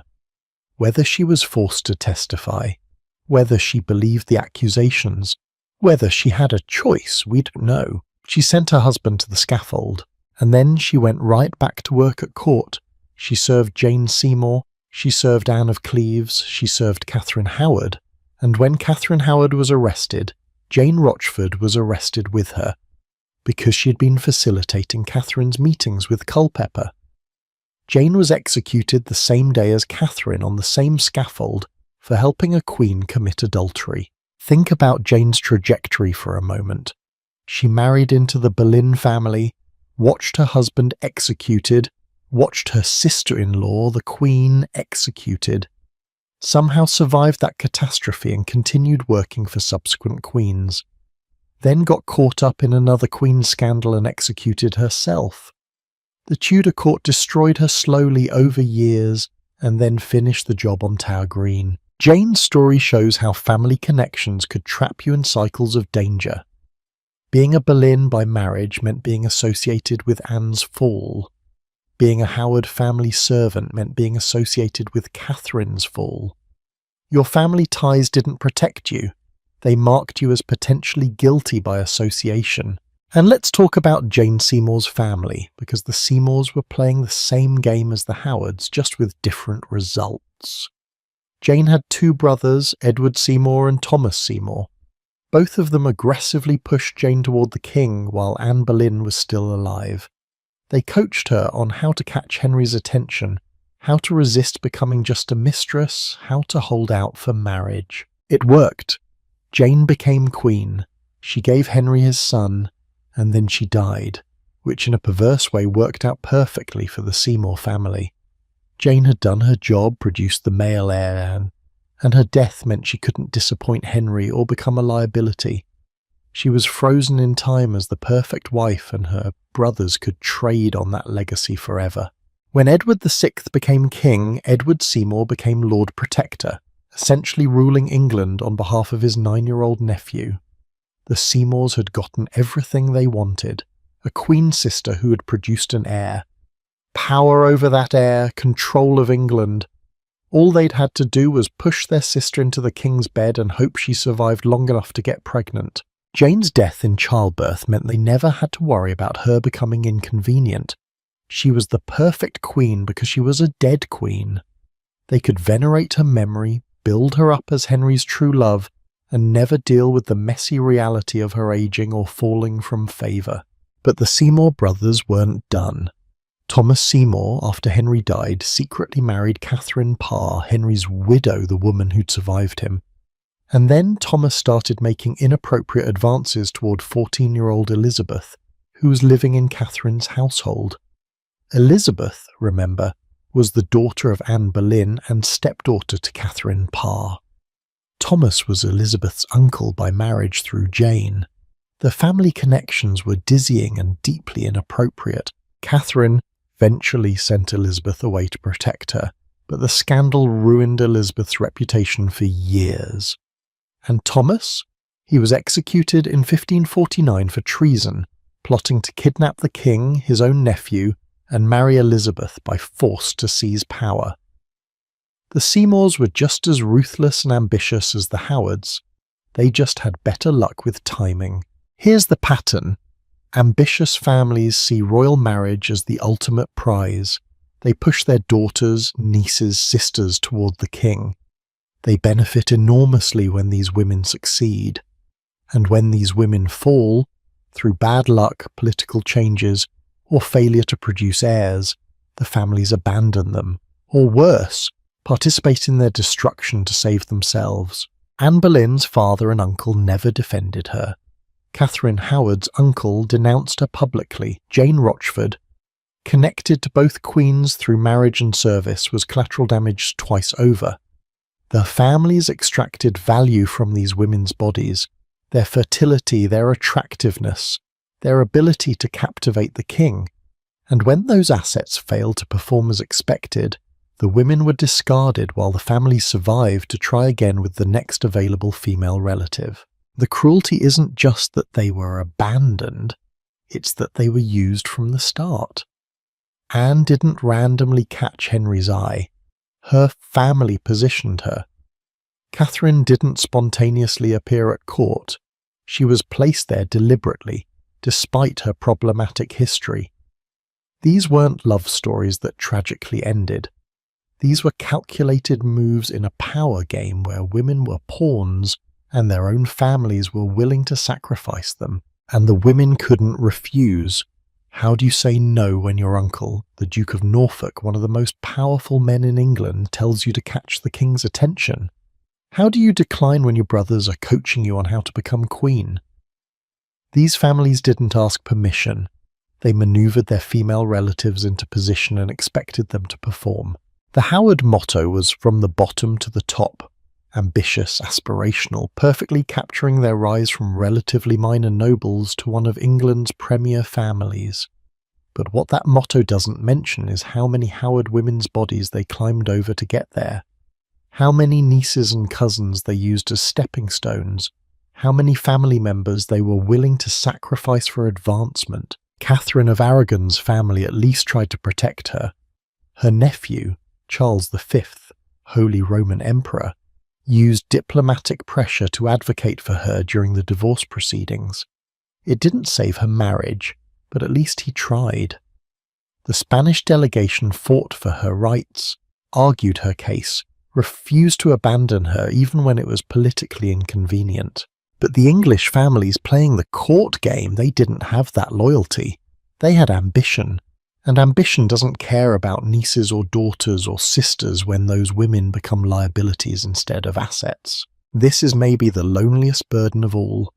These women were surrounded by family, literally placed at court by family, supported by family networks, connected to power through family relationships, but they were fundamentally alone, because the people who should have protected them were the same people who'd put them in danger. The family that raised you up could tear you down without hesitation. Your own blood would drink yours if it meant survival. Anne Boleyn died knowing her uncle had condemned her. Catherine Howard died abandoned by everyone who'd benefited from her brief queenship. Jane Rochford died having lost her husband, her security, and finally her life to her entanglement with royal family dramas. These women learned in their final days that family loyalty was a myth, that love and blood meant nothing compared to political survival, and the families learned that women were renewable resources. Anne Boleyn didn't work out. Try Catherine Howard. First Howard queen executed, just wait a generation and try again.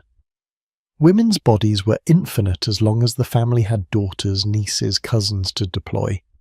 The women themselves were interchangeable pieces in a game that never ended and that they could never win. But at least those family betrayals were calculated, political, understandable within the brutal logic of Tudor survival. What's harder to reckon with is the psychological toll of all these burdens, the madness that living under such pressure induced, the breakdowns that happened when the human mind couldn't process any more trauma. Because these queens didn't just suffer physically and politically, they suffered mentally, emotionally, in ways that 16th century England had no language to describe or treat. And those invisible wounds, those psychological scars, that's the territory we're entering next. The haunted galleries of the mind, Paul, where queens unravelled in silence and no one could save them from the ghosts inside their own heads. When your mind breaks under pressure, it doesn't make a sound. There's no dramatic moment where you shatter like glass.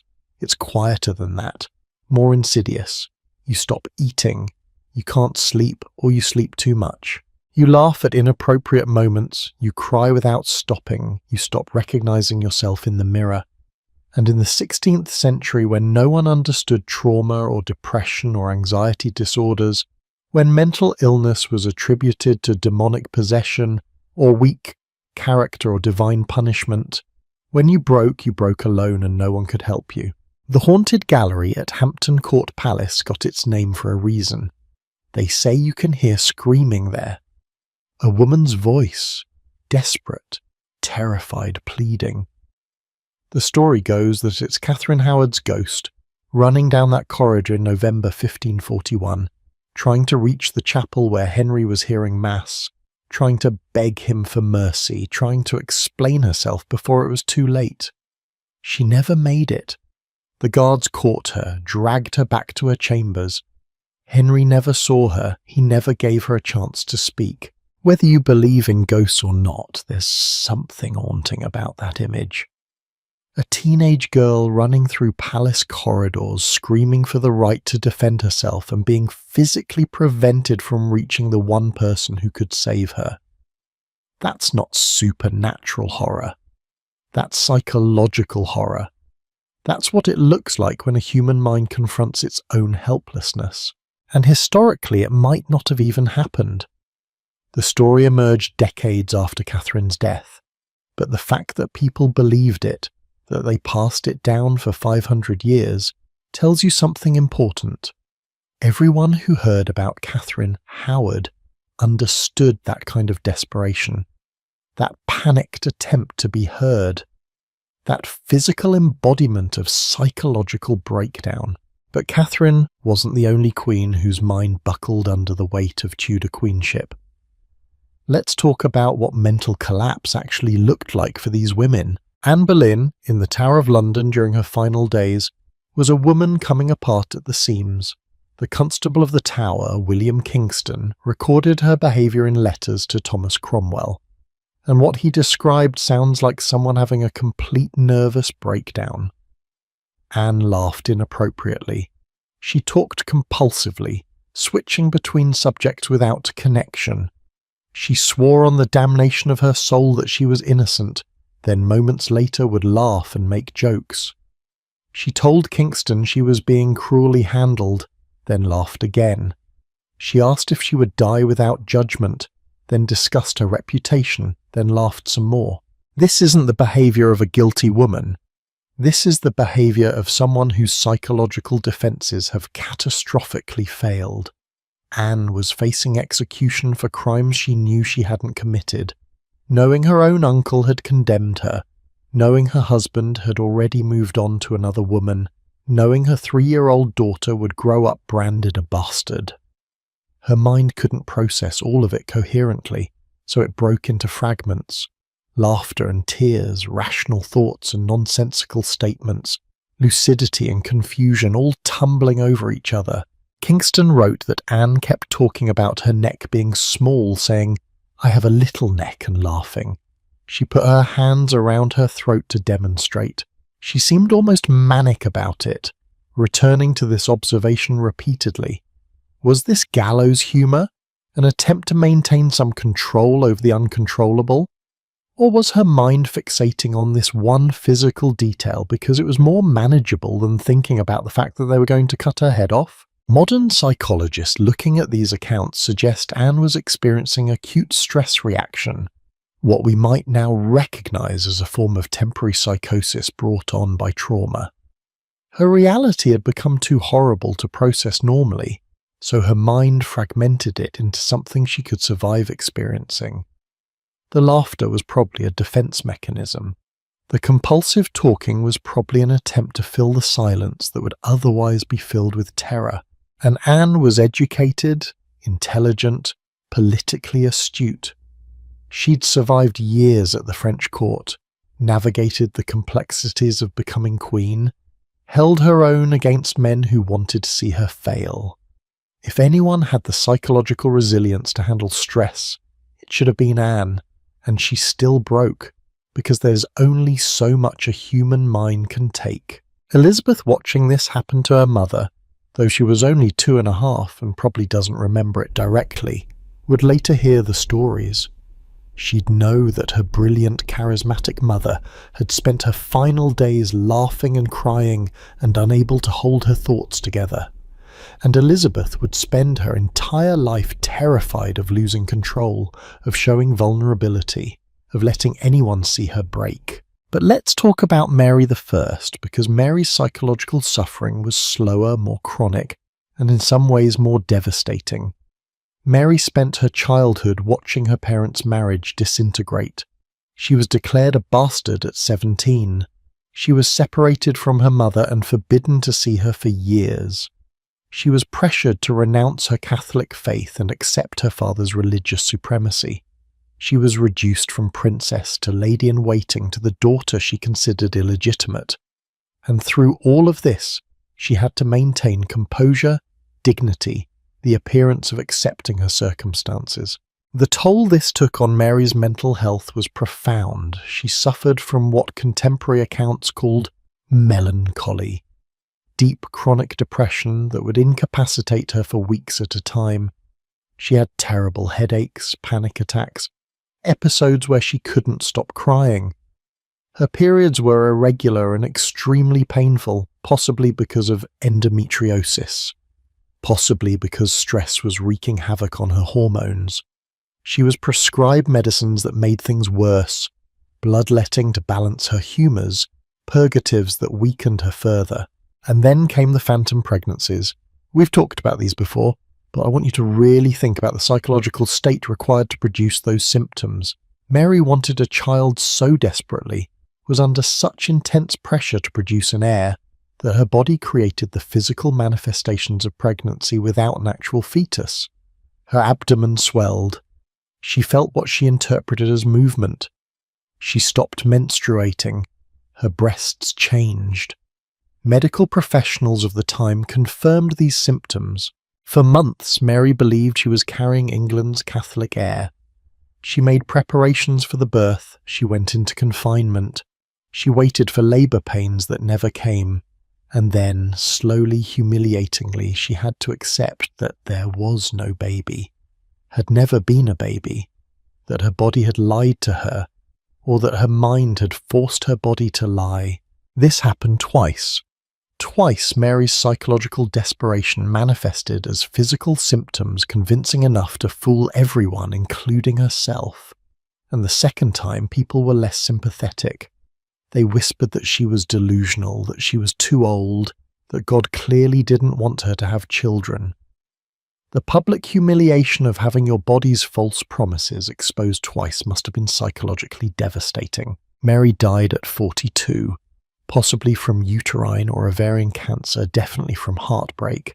Her last days were spent knowing that Elizabeth would succeed her and undo all her religious reforms, that everything she'd suffered for would be erased, that her life's work had failed.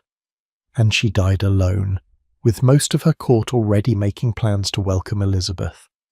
That kind of abandonment, that kind of failure, that knowledge that you're dying and everything you cared about will die with you. How do you even process that psychologically? Elizabeth I watched all of this, watched her mother's breakdown and execution, watched her sister's slow psychological disintegration and lonely death, and Elizabeth learned to never ever let anyone see her vulnerable. She learned that showing weakness was dangerous, that emotional collapse could be used against you, that crying in front of the wrong person could get you killed. But Elizabeth wasn't immune to psychological suffering, she just hid it better. In her final months, Elizabeth exhibited behaviour that suggests profound depression. She refused to eat, refused to sleep in a bed. She had cushions laid on the floor and would lie there for hours staring at nothing. She refused medical care. According to her ladies-in-waiting, she spent hours in silence, occasionally weeping, mostly just existing in a kind of grey emptiness. Her chief lady-in-waiting wrote that Elizabeth seemed to have lost interest in life itself. She'd stopped caring about her appearance. This from a woman who'd spent decades maintaining the mask of youth. She'd stopped responding to letters. She'd stopped making decisions. She just waited to die. The official cause was probably a throat abscess or quinsy, a bacterial infection, but her ladies thought she'd essentially given up. That after 45 years of carrying England on her shoulders, of never marrying, never having children, never allowing herself the luxury of weakness, she was simply done. Her mind had carried her as far as it could, and then it quietly surrendered. And then there's Catherine of Aragon's quiet suffering. Catherine didn't have dramatic breakdowns like Anne or chronic illness like Mary, but she lived for years in a state of enforced uncertainty that must have been psychologically torturous. Not knowing if she'd ever see her daughter again, not knowing if Henry would relent, not knowing if the Pope would intervene, just existing in this limbo state of being not quite divorced, not quite queen, not quite anything. Toward the end of her life, Catherine reportedly saw visions. She believed angels visited her. Whether this was religious ecstasy, the effects of her illness, or the hallucinations of a mind pushed past endurance, we can't know. But there's something deeply sad about Catherine, isolated and dying, finding comfort in visions of celestial beings because no earthly beings were allowed to comfort her. The psychological torture of Tudor queenship wasn't just the dramatic breakdowns, it was the constant vigilance, the inability to ever fully relax or trust anyone. The knowledge that one wrong word, one emotional outburst, one moment of honest feeling could be your downfall. You had to perform stability and grace and contentment even when you were crumbling inside. Jane Seymour died too quickly to show long-term psychological effects, but her ladies reported that in her final days, as the childbed fever took hold, she became delirious. She didn't recognize people. She talked to people who weren't there. She seemed terrified of something no one else could see. The fever would have caused this, certainly. But imagine dying in that state, confused, terrified, in pain, not understanding what's happening to you. Catherine Howard's breakdown was the most public and the most visceral. Whether or not she actually ran screaming through Hampton Court, we know she was hysterical when arrested. She begged to see the king. She tried to get to him. She had to be physically restrained.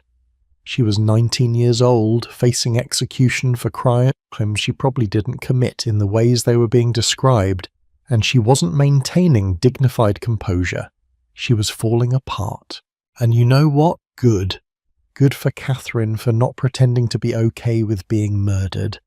Good for her for screaming and begging and making people physically drag her away. At least she was honest about her terror. At least she didn't perform grace and acceptance for people who were about to kill her. But the tragedy is that her breakdown was used against her. Her hysteria was cited as evidence of guilt. See how she carries on, clearly the actions of a guilty woman. As if innocent people facing unjust execution are supposed to be calm and collected. As if fear itself isn't a reasonable response to being condemned to death. The Tudor court had no language for mental health, no understanding of trauma, PTSD, anxiety disorders, depression. When queens broke down, it was seen as weakness of character, evidence of guilt, proof of God's disfavour. No one said, "This woman has been under impossible pressure for years and her mind is reacting normally to abnormal circumstances." No one offered support or treatment or even compassion. Instead, psychological breakdown became yet another weapon to use against queens. Anne Boleyn's inappropriate laughter was suspicious. Catherine Howard's hysteria was evidence of guilt. Mary's depression was proof she wasn't fit to rule. Elizabeth's final withdrawal was seen as her preparing for death with the dignity expected of a queen. But if she'd done the same thing while still needing to govern, it would have been cited as incapacity. There was no safe way to break down, no acceptable form of psychological suffering. You had to remain composed, gracious, queenly at all times, or risk having your mental state used as justification for whatever people wanted to do to you. And the thing is, these women weren't weak. They were incredibly strong. They survived things that would break most people. But they were still human. They still had breaking points, and when they reached those breaking points, they were punished for it. The ghosts that supposedly haunt Tudor palaces, Anne Boleyn at the Tower, Catherine Howard at Hampton Court, aren't supernatural phenomena. They're the echoes of psychological trauma so profound that it imprinted itself on the buildings where it occurred. These women's suffering was so intense, so visceral, that 500 years later we still tell stories about it, still feel the resonance of that pain. Whether or not you believe in literal ghosts, the metaphorical haunting is real.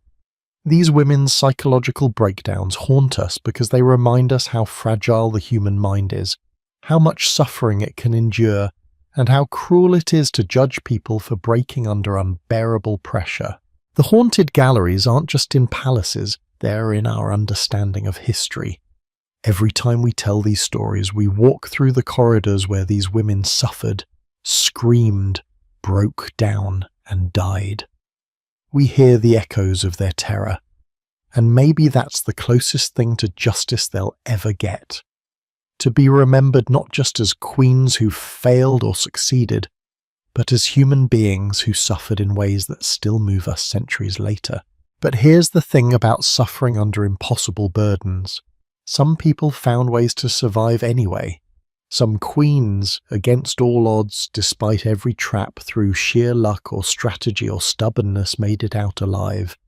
And that survival story, that refusal to be destroyed, that ability to thread the needle between all the ways you could die and somehow find a way to live, that's the story we need to hear next. Because if all of this was possible to survive, even barely, even temporarily, what did survival look like? What did it cost? And was it worth the price? Sometimes the smartest thing you can do is lose gracefully. Sometimes survival looks like surrender. And sometimes the woman who gets called a failure, who gets rejected and humiliated and dismissed, sometimes she's the one who wins in the end, simply by being alive when everyone else is dead. Anne of Cleves is history's greatest example of strategic failure, and her story might be the most important one we tell because it shows that in a system designed to destroy you, refusing to play the game the way everyone expects might be the only way out. Let's start with a disaster, because that's what everyone remembers. It's January 1540, and Anne of Cleves is travelling from Germany to England to marry Henry VIII. She's 24 years old, educated, from a powerful family. Her brother is the Duke of Cleves, an important Protestant ally. This marriage is supposed to cement an alliance between England and the Protestant states of Germany. It's all very political, very strategic. Henry hasn't even met Annie in person yet. He's made his decision based on a portrait painted by Hans Holbein the Younger. And then they meet, and it's a catastrophe. Henry had arranged a romantic surprise. He was going to visit Anne at Rochester, where she was staying on her way to London, and he was going to appear disguised so he could see her natural reaction to him, like something out of a courtly romance. It was supposed to be charming and spontaneous and delightful, except Anne didn't know the game.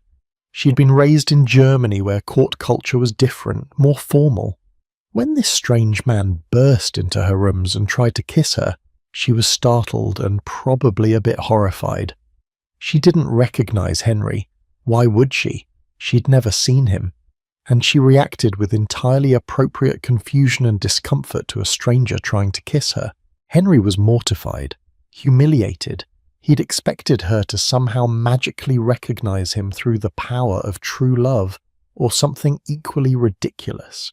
And instead she'd looked at him like he was a presumptuous old man making unwanted advances, which, to be fair, is exactly what he was.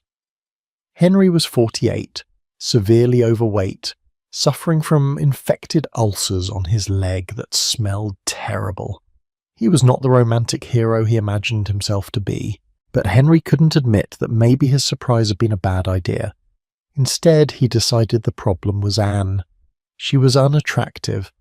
She looked nothing like her portrait, though by all accounts, she looked exactly like her portrait. She was dressed in German fashion that looked strange to English eyes. High-necked gowns, different silhouettes, different jewellery. She didn't speak English well yet. She was, in Henry's mind, a complete disappointment. He called her a Flanders mare, comparing her to a horse. He said he couldn't go through with the marriage, but the political alliance required it, so he was trapped. Imagine that. Henry VIII, the man who'd broken with Rome to get out of a marriage he didn't want, couldn't find a way to avoid this one. The German alliance was too important. The arrangements too far along, he had to marry her. They were wed on January 6th, 1540. Henry spent the wedding night trying and failing to consummate the marriage. And here's where we need to talk about what Anne knew and when she knew it. Because the traditional story is that Anne was naive, innocent, didn't understand what was supposed to happen on her wedding night. But there's evidence suggesting Anne knew exactly what was supposed to happen and that it wasn't happening. When questioned later during the annulment proceedings, Anne's ladies asked her about the wedding night. Anne reportedly said something like, "When he comes to bed, he kisses me and bids me, 'Good night, sweetheart,' and in the morning he kisses me and bids me, 'Farewell, darling. Is this not enough?'" Now, some historians think this was genuine innocence, but other historians think Anne was being deliberately obtuse, giving herself plausible deniability while perfectly understanding that the marriage hadn't been consummated. Because here's the thing about Anne of Cleves. She was smart, really smart, and I think she figured out very quickly that being married to Henry VIII was dangerous and that her best chance of survival was to make herself easy to divorce. Within 6 months, Henry wanted an annulment. He was already infatuated with Catherine Howard, who was everything Anne wasn't: young, tiny, flirtatious, English. And Henry came to Anne with a proposal. If she agreed to the annulment, accepted that the marriage had never been valid because it was never consummated, she'd be taken care of. She'd get property, money, status. She'd be the king's beloved sister, fourth in precedence after the king and his children. And Anne, brilliant, strategic Anne, said yes immediately. She didn't fight it, didn't claim the marriage was valid, didn't insist on her rights as queen. She just agreed, signed the papers, accepted the annulment, let Henry go. Think about what she didn't do. She didn't do what Catherine of Aragon did. Fight for years, drag it through courts, appeal to the Pope, refuse to accept reality. She didn't do what Anne Boleyn did. Assume her position was secure, make enemies, push for influence. She didn't do what later wives would do. Try to hold on to queenship, try to produce an heir, try to make themselves indispensable. Anne let go, and in letting go she saved her life. The settlement she negotiated was extraordinary. She got Richmond Palace and Hever Castle, yes, the castle that had belonged to the Boleyn family, where Anne Boleyn had grown up. She got an annual income of £4,000, more than enough to live comfortably for the rest of her life. She was given precedence over every woman in England except Henry's current wife and his daughters. She kept all her jewellery and clothes. She was declared the king's beloved sister and remained on good terms with the court. But here's what really shows Anne's genius. She maintained friendships with all the right people.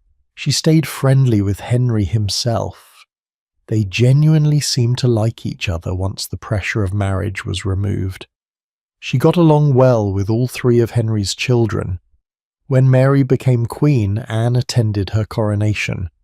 When Elizabeth became queen, Anne was among the first to congratulate her. She navigated regime changes that destroyed most people, and she did it by being agreeable, pleasant, and non-threatening. Anne of Cleves lived another 17 years after her annulment. 17 years! She outlived Henry by 10 years. She outlived Catherine Howard, who was executed less than 2 years after Anne's annulment. She outlived Catherine Parr, who died in childbirth the year after Henry died. She saw Edward VI crowned and then die. She saw Mary become queen. She was still alive, healthy and comfortable in her properties when Elizabeth took the throne. She was the last of Henry's wives standing, the only one who survived him and lived to anything like old age. She died in 1557 at the age of 41. Not old by our standards, but respectable for the 16th century, and importantly, she died in her own bed, of natural causes, surrounded by servants who cared for her in a house that belonged to her. Compare that to the others. Catherine of Aragon died in exile, separated from her daughter, declared a non-person. Anne Boleyn was beheaded. Jane Seymour died of childbed fever. Catherine Howard was beheaded. Catherine Parr died of childbed fever. Only Anne of Cleves got out alive and comfortable. And here's what's fascinating. For centuries, Anne of Cleves was treated as a footnote, the wife Henry rejected, the ugly one, the failure, the one who didn't matter. But modern historians are reassessing her story and realizing that Anne wasn't a failure at all. She was the most successful of Henry's wives by the only metric that actually matters. She survived. She understood something the others didn't or couldn't. Being queen wasn't worth dying for. The crown looked appealing from outside, but once you were wearing it, it was a death trap. Anne had exactly 6 months to figure this out, and she did. She saw what had happened to Anne Boleyn. She could see Henry's interest in Catherine Howard developing. She knew the smart move wasn't to fight harder, but to surrender completely. This wasn't cowardice, this was strategy. This was survival instinct overriding ego and ambition. Anne of Cleves looked at the game, assessed her position, calculated the risks, and decided that the best move was not to play. To step off the board entirely while she still could, and in doing so she got something none of the other wives did. Freedom. Real freedom. She wasn't trying to maintain status, or please a husband, or produce an heir. She was just living. Learning English, entertaining guests, managing her properties, playing cards. She reportedly loved gambling, cards and dice, and she spent her money freely on entertainment and comfort. She lived exactly as she pleased, answering to no one. When Catherine Parr married Thomas Seymour after Henry's death, Anne of Cleves attended the wedding. Can you imagine that? The rejected wife attending the wedding of the widow of her ex-husband. No bitterness, no jealousy, just showing up and presumably enjoying the party. That's the energy of someone who's genuinely moved on and is perfectly happy with how things turned out. There are records of Anne of Cleves hosting dinner parties, attending court events when she wanted to, staying home when she didn't. She maintained her German household staff and her German fashions. She never fully assimilated to English culture, and she didn't have to. She had the security and status to be herself, foreign fashions and all. The traditional narrative treats Anne as the wife who failed. But what if we flip that? What if Anne of Cleves is actually the wife who succeeded in the most important way possible? She got out alive, with her dignity intact, her finances secure and her freedom guaranteed. She lost the queenship but won her life. And given what queenship cost every other woman who held it, I'd say Anne got the better deal. There's a lesson here about knowing when to hold on and when to let go, about the difference between persistence and stubbornness. Catherine of Aragon's refusal to accept the annulment came from genuine religious conviction, and there's something noble about that. But it also condemned her to years of suffering. Anne Boleyn's determination to maintain her position as queen was understandable, but it made her vulnerable when Henry turned against her. Anne of Cleves had no such attachments. She was pragmatic enough to see that queens were expendable, that Henry's affection was unreliable, that the smart play was to take what you could get and get out. She traded the crown for freedom and security, and she lived long enough to see that she'd made the right choice. Did she ever regret it? We don't really know. She left no letters expressing her private thoughts about the annulment. Maybe she was genuinely relieved. Maybe she was disappointed but resigned. Maybe she looked at Catherine Howard's execution and thought, "There but for the grace of God and my own good sense." We can't know what she thought privately, but publicly Anne of Cleves performed contentment perfectly. She attended court events with a smile. She gave generous gifts. She maintained friendships, she never caused trouble. And whether that was genuine happiness or the performance of someone smart enough to know that appearing happy was safer than appearing bitter, it worked. The genius of Anne of Cleves was understanding that in a world where women had almost no power, sometimes the most powerful thing you could do was nothing. No fighting, no scheming, no desperate attempts to maintain status. Just accept what's offered, take your compensation, and walk away. Henry wanted to marry someone else? Fine. The marriage was unconsummated? Sure, if you say so. You want an annulment? Absolutely. Here, sign these papers. Where's my property settlement? Thank you very much. Goodbye. While Catherine of Aragon was fighting for her marriage, fighting for her daughter's legitimacy, fighting to be recognized as queen, Anne of Cleves was signing away her marriage and getting 2 palaces in return.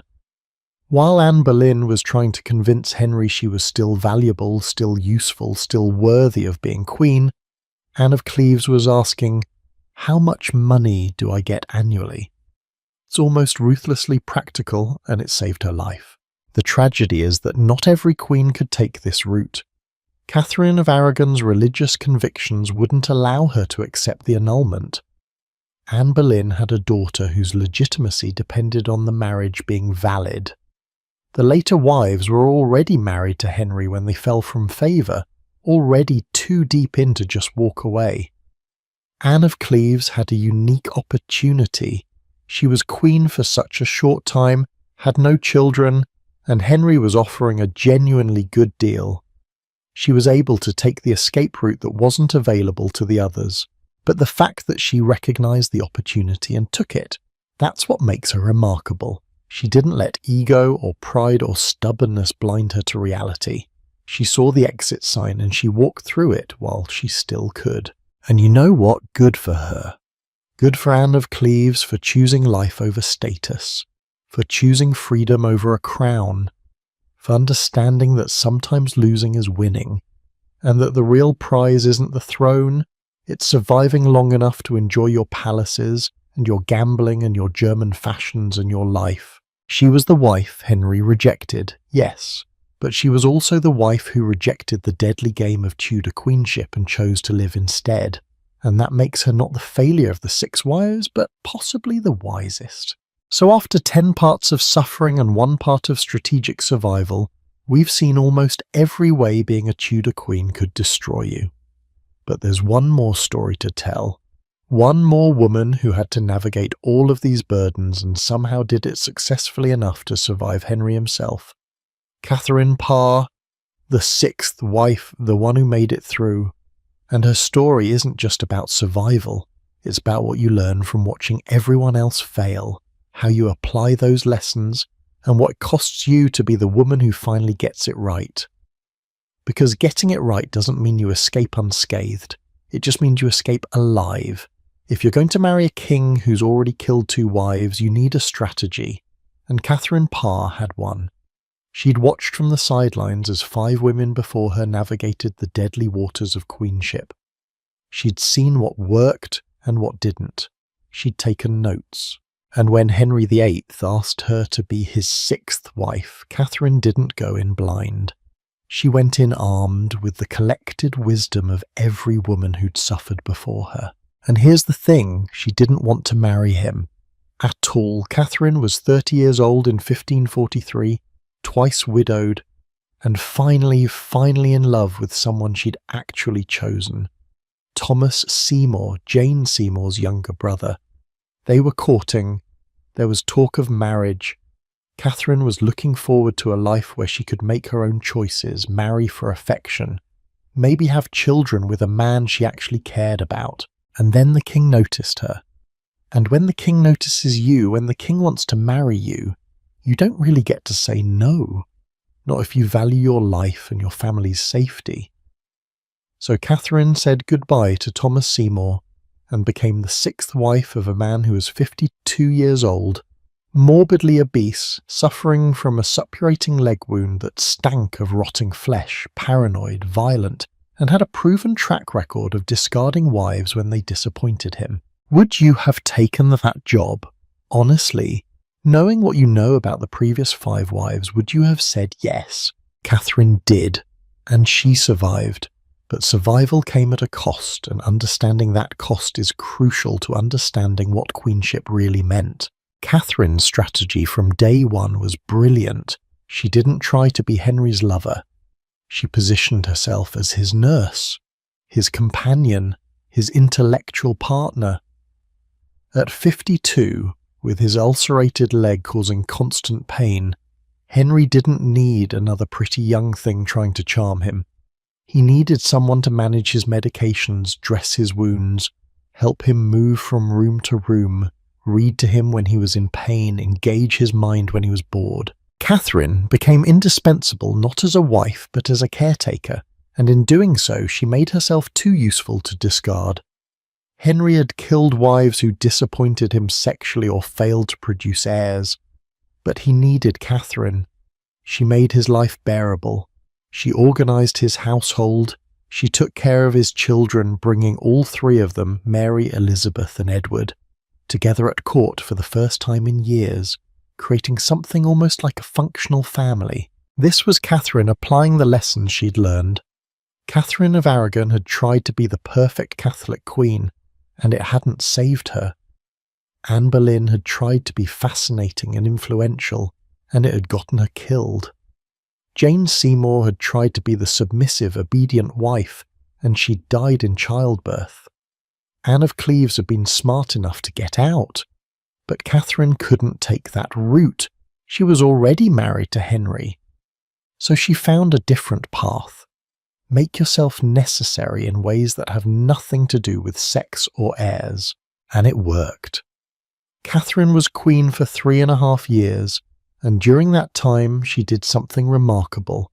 She got Parliament to pass the Third Succession Act in 1544, which restored Mary and Elizabeth to the line of succession. They were still legally bastards, their parents' marriages had been annulled, but they could now inherit the throne if Edward died without heirs. This was Catherine's achievement, her legacy. She gave those 2 women who'd been stripped of everything a path back to power. She also became genuinely close to Elizabeth, overseeing her education, ensuring she had excellent tutors. Catherine herself was highly educated. She spoke multiple languages, read theology and philosophy, wrote her own religious texts. She was the first woman to publish a book in English under her own name. She encouraged Elizabeth's intellectual development in ways that would shape Elizabeth into the formidable queen she'd become. But Catherine's Protestant sympathies almost destroyed her. In 1546, just months before Henry died, Catherine made a mistake. She debated religion with Henry, suggesting that perhaps his reforms hadn't gone far enough, that perhaps more changes were needed. And Henry's conservative advisers, who hated Catherine's Protestant leanings, saw their opportunity. They convinced Henry that Catherine was becoming too opinionated, too much like Anne Boleyn, questioning his authority through religious debate. Henry signed a warrant for Catherine's arrest. She was going to be questioned about heresy, and questioning about heresy, in Henry's England, was a polite way of saying tortured until you confess, then executed. Catherine found out about the warrant just in time, and you know what she did? She went to Henry, threw herself at his feet, and performed the most abject submission you can imagine. She said she'd only been debating with him to distract him from the pain in his leg, to give him intellectual exercise, to learn from his superior wisdom. She said she'd never presumed to teach him anything. Women learned from men, not the other way around. She made herself smaller, humbler, more submissive than she'd ever been. And Henry, who'd been ready to arrest her hours before, was charmed. He called off the warrant. He kept her safe. Catherine had saved her own life by completely erasing her own opinions, by making herself intellectually invisible, by pretending she'd never had a thought in her head that wasn't put there by a man. Think about what that cost her. Catherine was intelligent, educated, passionate about religious reform. She had real convictions, real ideas, and she had to publicly recant all of it. had to humiliate herself, had to become the submissive wife she'd been trying not to be, just to survive. The price of staying alive was pretending to be stupid. The price of keeping her head was losing her voice. But she did it. She survived. Henry died in January 1547, and Catherine was free, finally free, at 34 years old after 3 marriages, 2 to old men who'd left her widowed, 1 to a dying king who'd almost had her executed. Catherine could finally marry for love, and she did. Within months of Henry's death, Catherine married Thomas Seymour, the man she'd wanted to marry in the first place, the man she'd had to give up to become queen. They were finally together. It was a love match. It should have been happy. But Thomas Seymour was ambitious and inappropriate. While Catherine was pregnant with their child, Thomas was making advances toward 14-year-old Elizabeth, who was living in their household. Whether this was flirtation, grooming, or outright assault, the historical record is murky and disturbing. But it was serious enough that Catherine eventually sent Elizabeth away to protect her. Can you imagine that? You've finally married for love, you're pregnant with your first child at 35, and your husband is behaving inappropriately with your stepdaughter, the girl you've mentored and cared for. The betrayal must have been devastating. Catherine gave birth to a daughter, Mary Seymour, on August 30th, 1548, and 6 days later, Catherine probably died of childbed fever, the same infection that had killed Jane Seymour, the same bacterial infection that killed so many women in the 16th century. Catherine had survived Henry VIII, survived religious persecution, survived the deadly politics of the Tudor court, and childbirth killed her anyway. She was 36 years old. She'd been married 4 times. She'd been queen for 3.5 years. She'd published books, educated a future queen, restored 2 princesses to the succession, managed one of the most difficult men in English history. And she died the way so many Tudor women died, trying to do the one thing her body was supposed to do, the thing that justified her existence in that era. She died giving birth. Her daughter, Mary Seymour, disappears from the historical record shortly after Catherine's death. We don't know what happened to her. She probably died young. Infant mortality was high, and a baby who'd lost her mother at 6 days old had poor prospects. But we don't even know for sure. Catherine's only child, the baby she'd waited so long to have, just vanishes from history. And Thomas Seymour? He went right back to his ambitions. Within months of Catherine's death, he was plotting to marry Elizabeth by force, planning to kidnap King Edward VI, trying to seize power. He was executed for treason in March 1549, less than a year after Catherine died. Elizabeth had to testify about his inappropriate behaviour toward her. The whole ugly story came out. Catherine's love match had been with a man who was, at best, ambitious and inappropriate, and at worst predatory and treasonous. So even Catherine Parr, the success story, the survivor, the one who made it through, even she didn't get a happy ending. She got 3.5 years of managing an abusive, dying king, a few months of marriage for love to a man who betrayed her, 1 pregnancy, and death from childbirth complications at 36. That was her reward for being the smartest, most strategic, most careful of Henry's wives. And this is what I want you to understand as we come to the end of this long journey through Tudor queenship. There were no winners. Even the women who survived paid terrible prices. Even the ones who played the game perfectly still lost in the end. The system itself was designed to extract everything from these women, their bodies, their fertility, their dignity, their sanity, their lives, and give back almost nothing. Catherine of Aragon gave Henry 24 years of faithful marriage and died in exile. Anne Boleyn gave him the Reformation and a future queen and died on Tower Green. Jane Seymour gave him his son and died 12 days later. Anne of Cleves gave up her crown and got to live, but only by surrendering everything else. Catherine Howard gave him her youth and died for sins she probably didn't commit.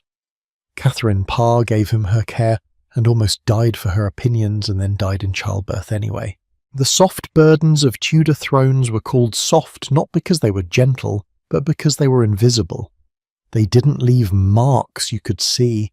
They didn't show up in official records or court documents, but they were there, every day, crushing these women under the weight of impossible expectations, contradictory demands, and the constant threat of death. You had to produce heirs but couldn't control whether you got pregnant or whether those pregnancies succeeded. You had to be beautiful but not too beautiful, modest but not boring, opinionated but not challenging, faithful but blamed for your husband's infidelities. You had to navigate stepchildren who might hate you, families who would sacrifice you, religious conflicts that could get you burned, beauty standards that would reject you for aging, and a court full of people waiting for you to make a fatal mistake. And through all of this, you were supposed to smile, to be gracious, to be queenly, to suffer beautifully and silently and without complaint. The moment you showed strain, showed fear, showed anything human, that's when they'd destroy you. Elizabeth I learned all of this. She watched every woman we've talked about tonight suffer or die or both. And Elizabeth made a choice that scandalized everyone. She refused to marry. She refused to produce an heir. She refused to put herself through what she'd seen these women endure. People begged her to marry. Parliament petitioned her. Foreign princes courted her. And Elizabeth said no. Over and over. For 45 years, she said no. Because she understood that marriage for a queen wasn't about love or companionship or even producing heirs. It was about giving up control. It was about making yourself vulnerable to a husband who could dominate you, to pregnancies that could kill you, to political machinations you couldn't entirely control. "I am married to England," Elizabeth said. And what she meant was, "I've seen what marriage costs queens, and I refuse to pay that price. I'd rather die childless than risk dying like Jane Seymour or being executed like Anne Boleyn or suffering like Catherine of Aragon. I'd rather be the last of my line than become another casualty of queenship." And you know what? She reigned for 45 years.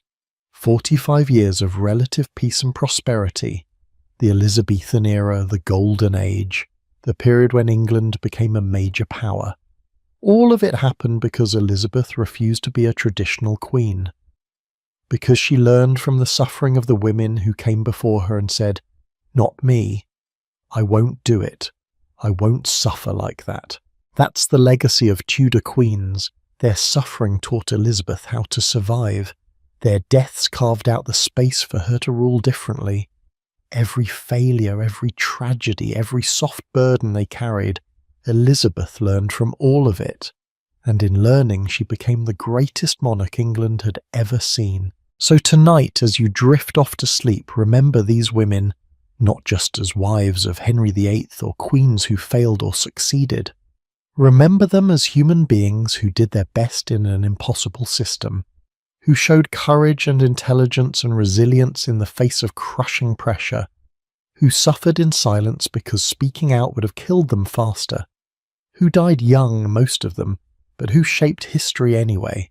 Remember Catherine of Aragon's dignity in exile.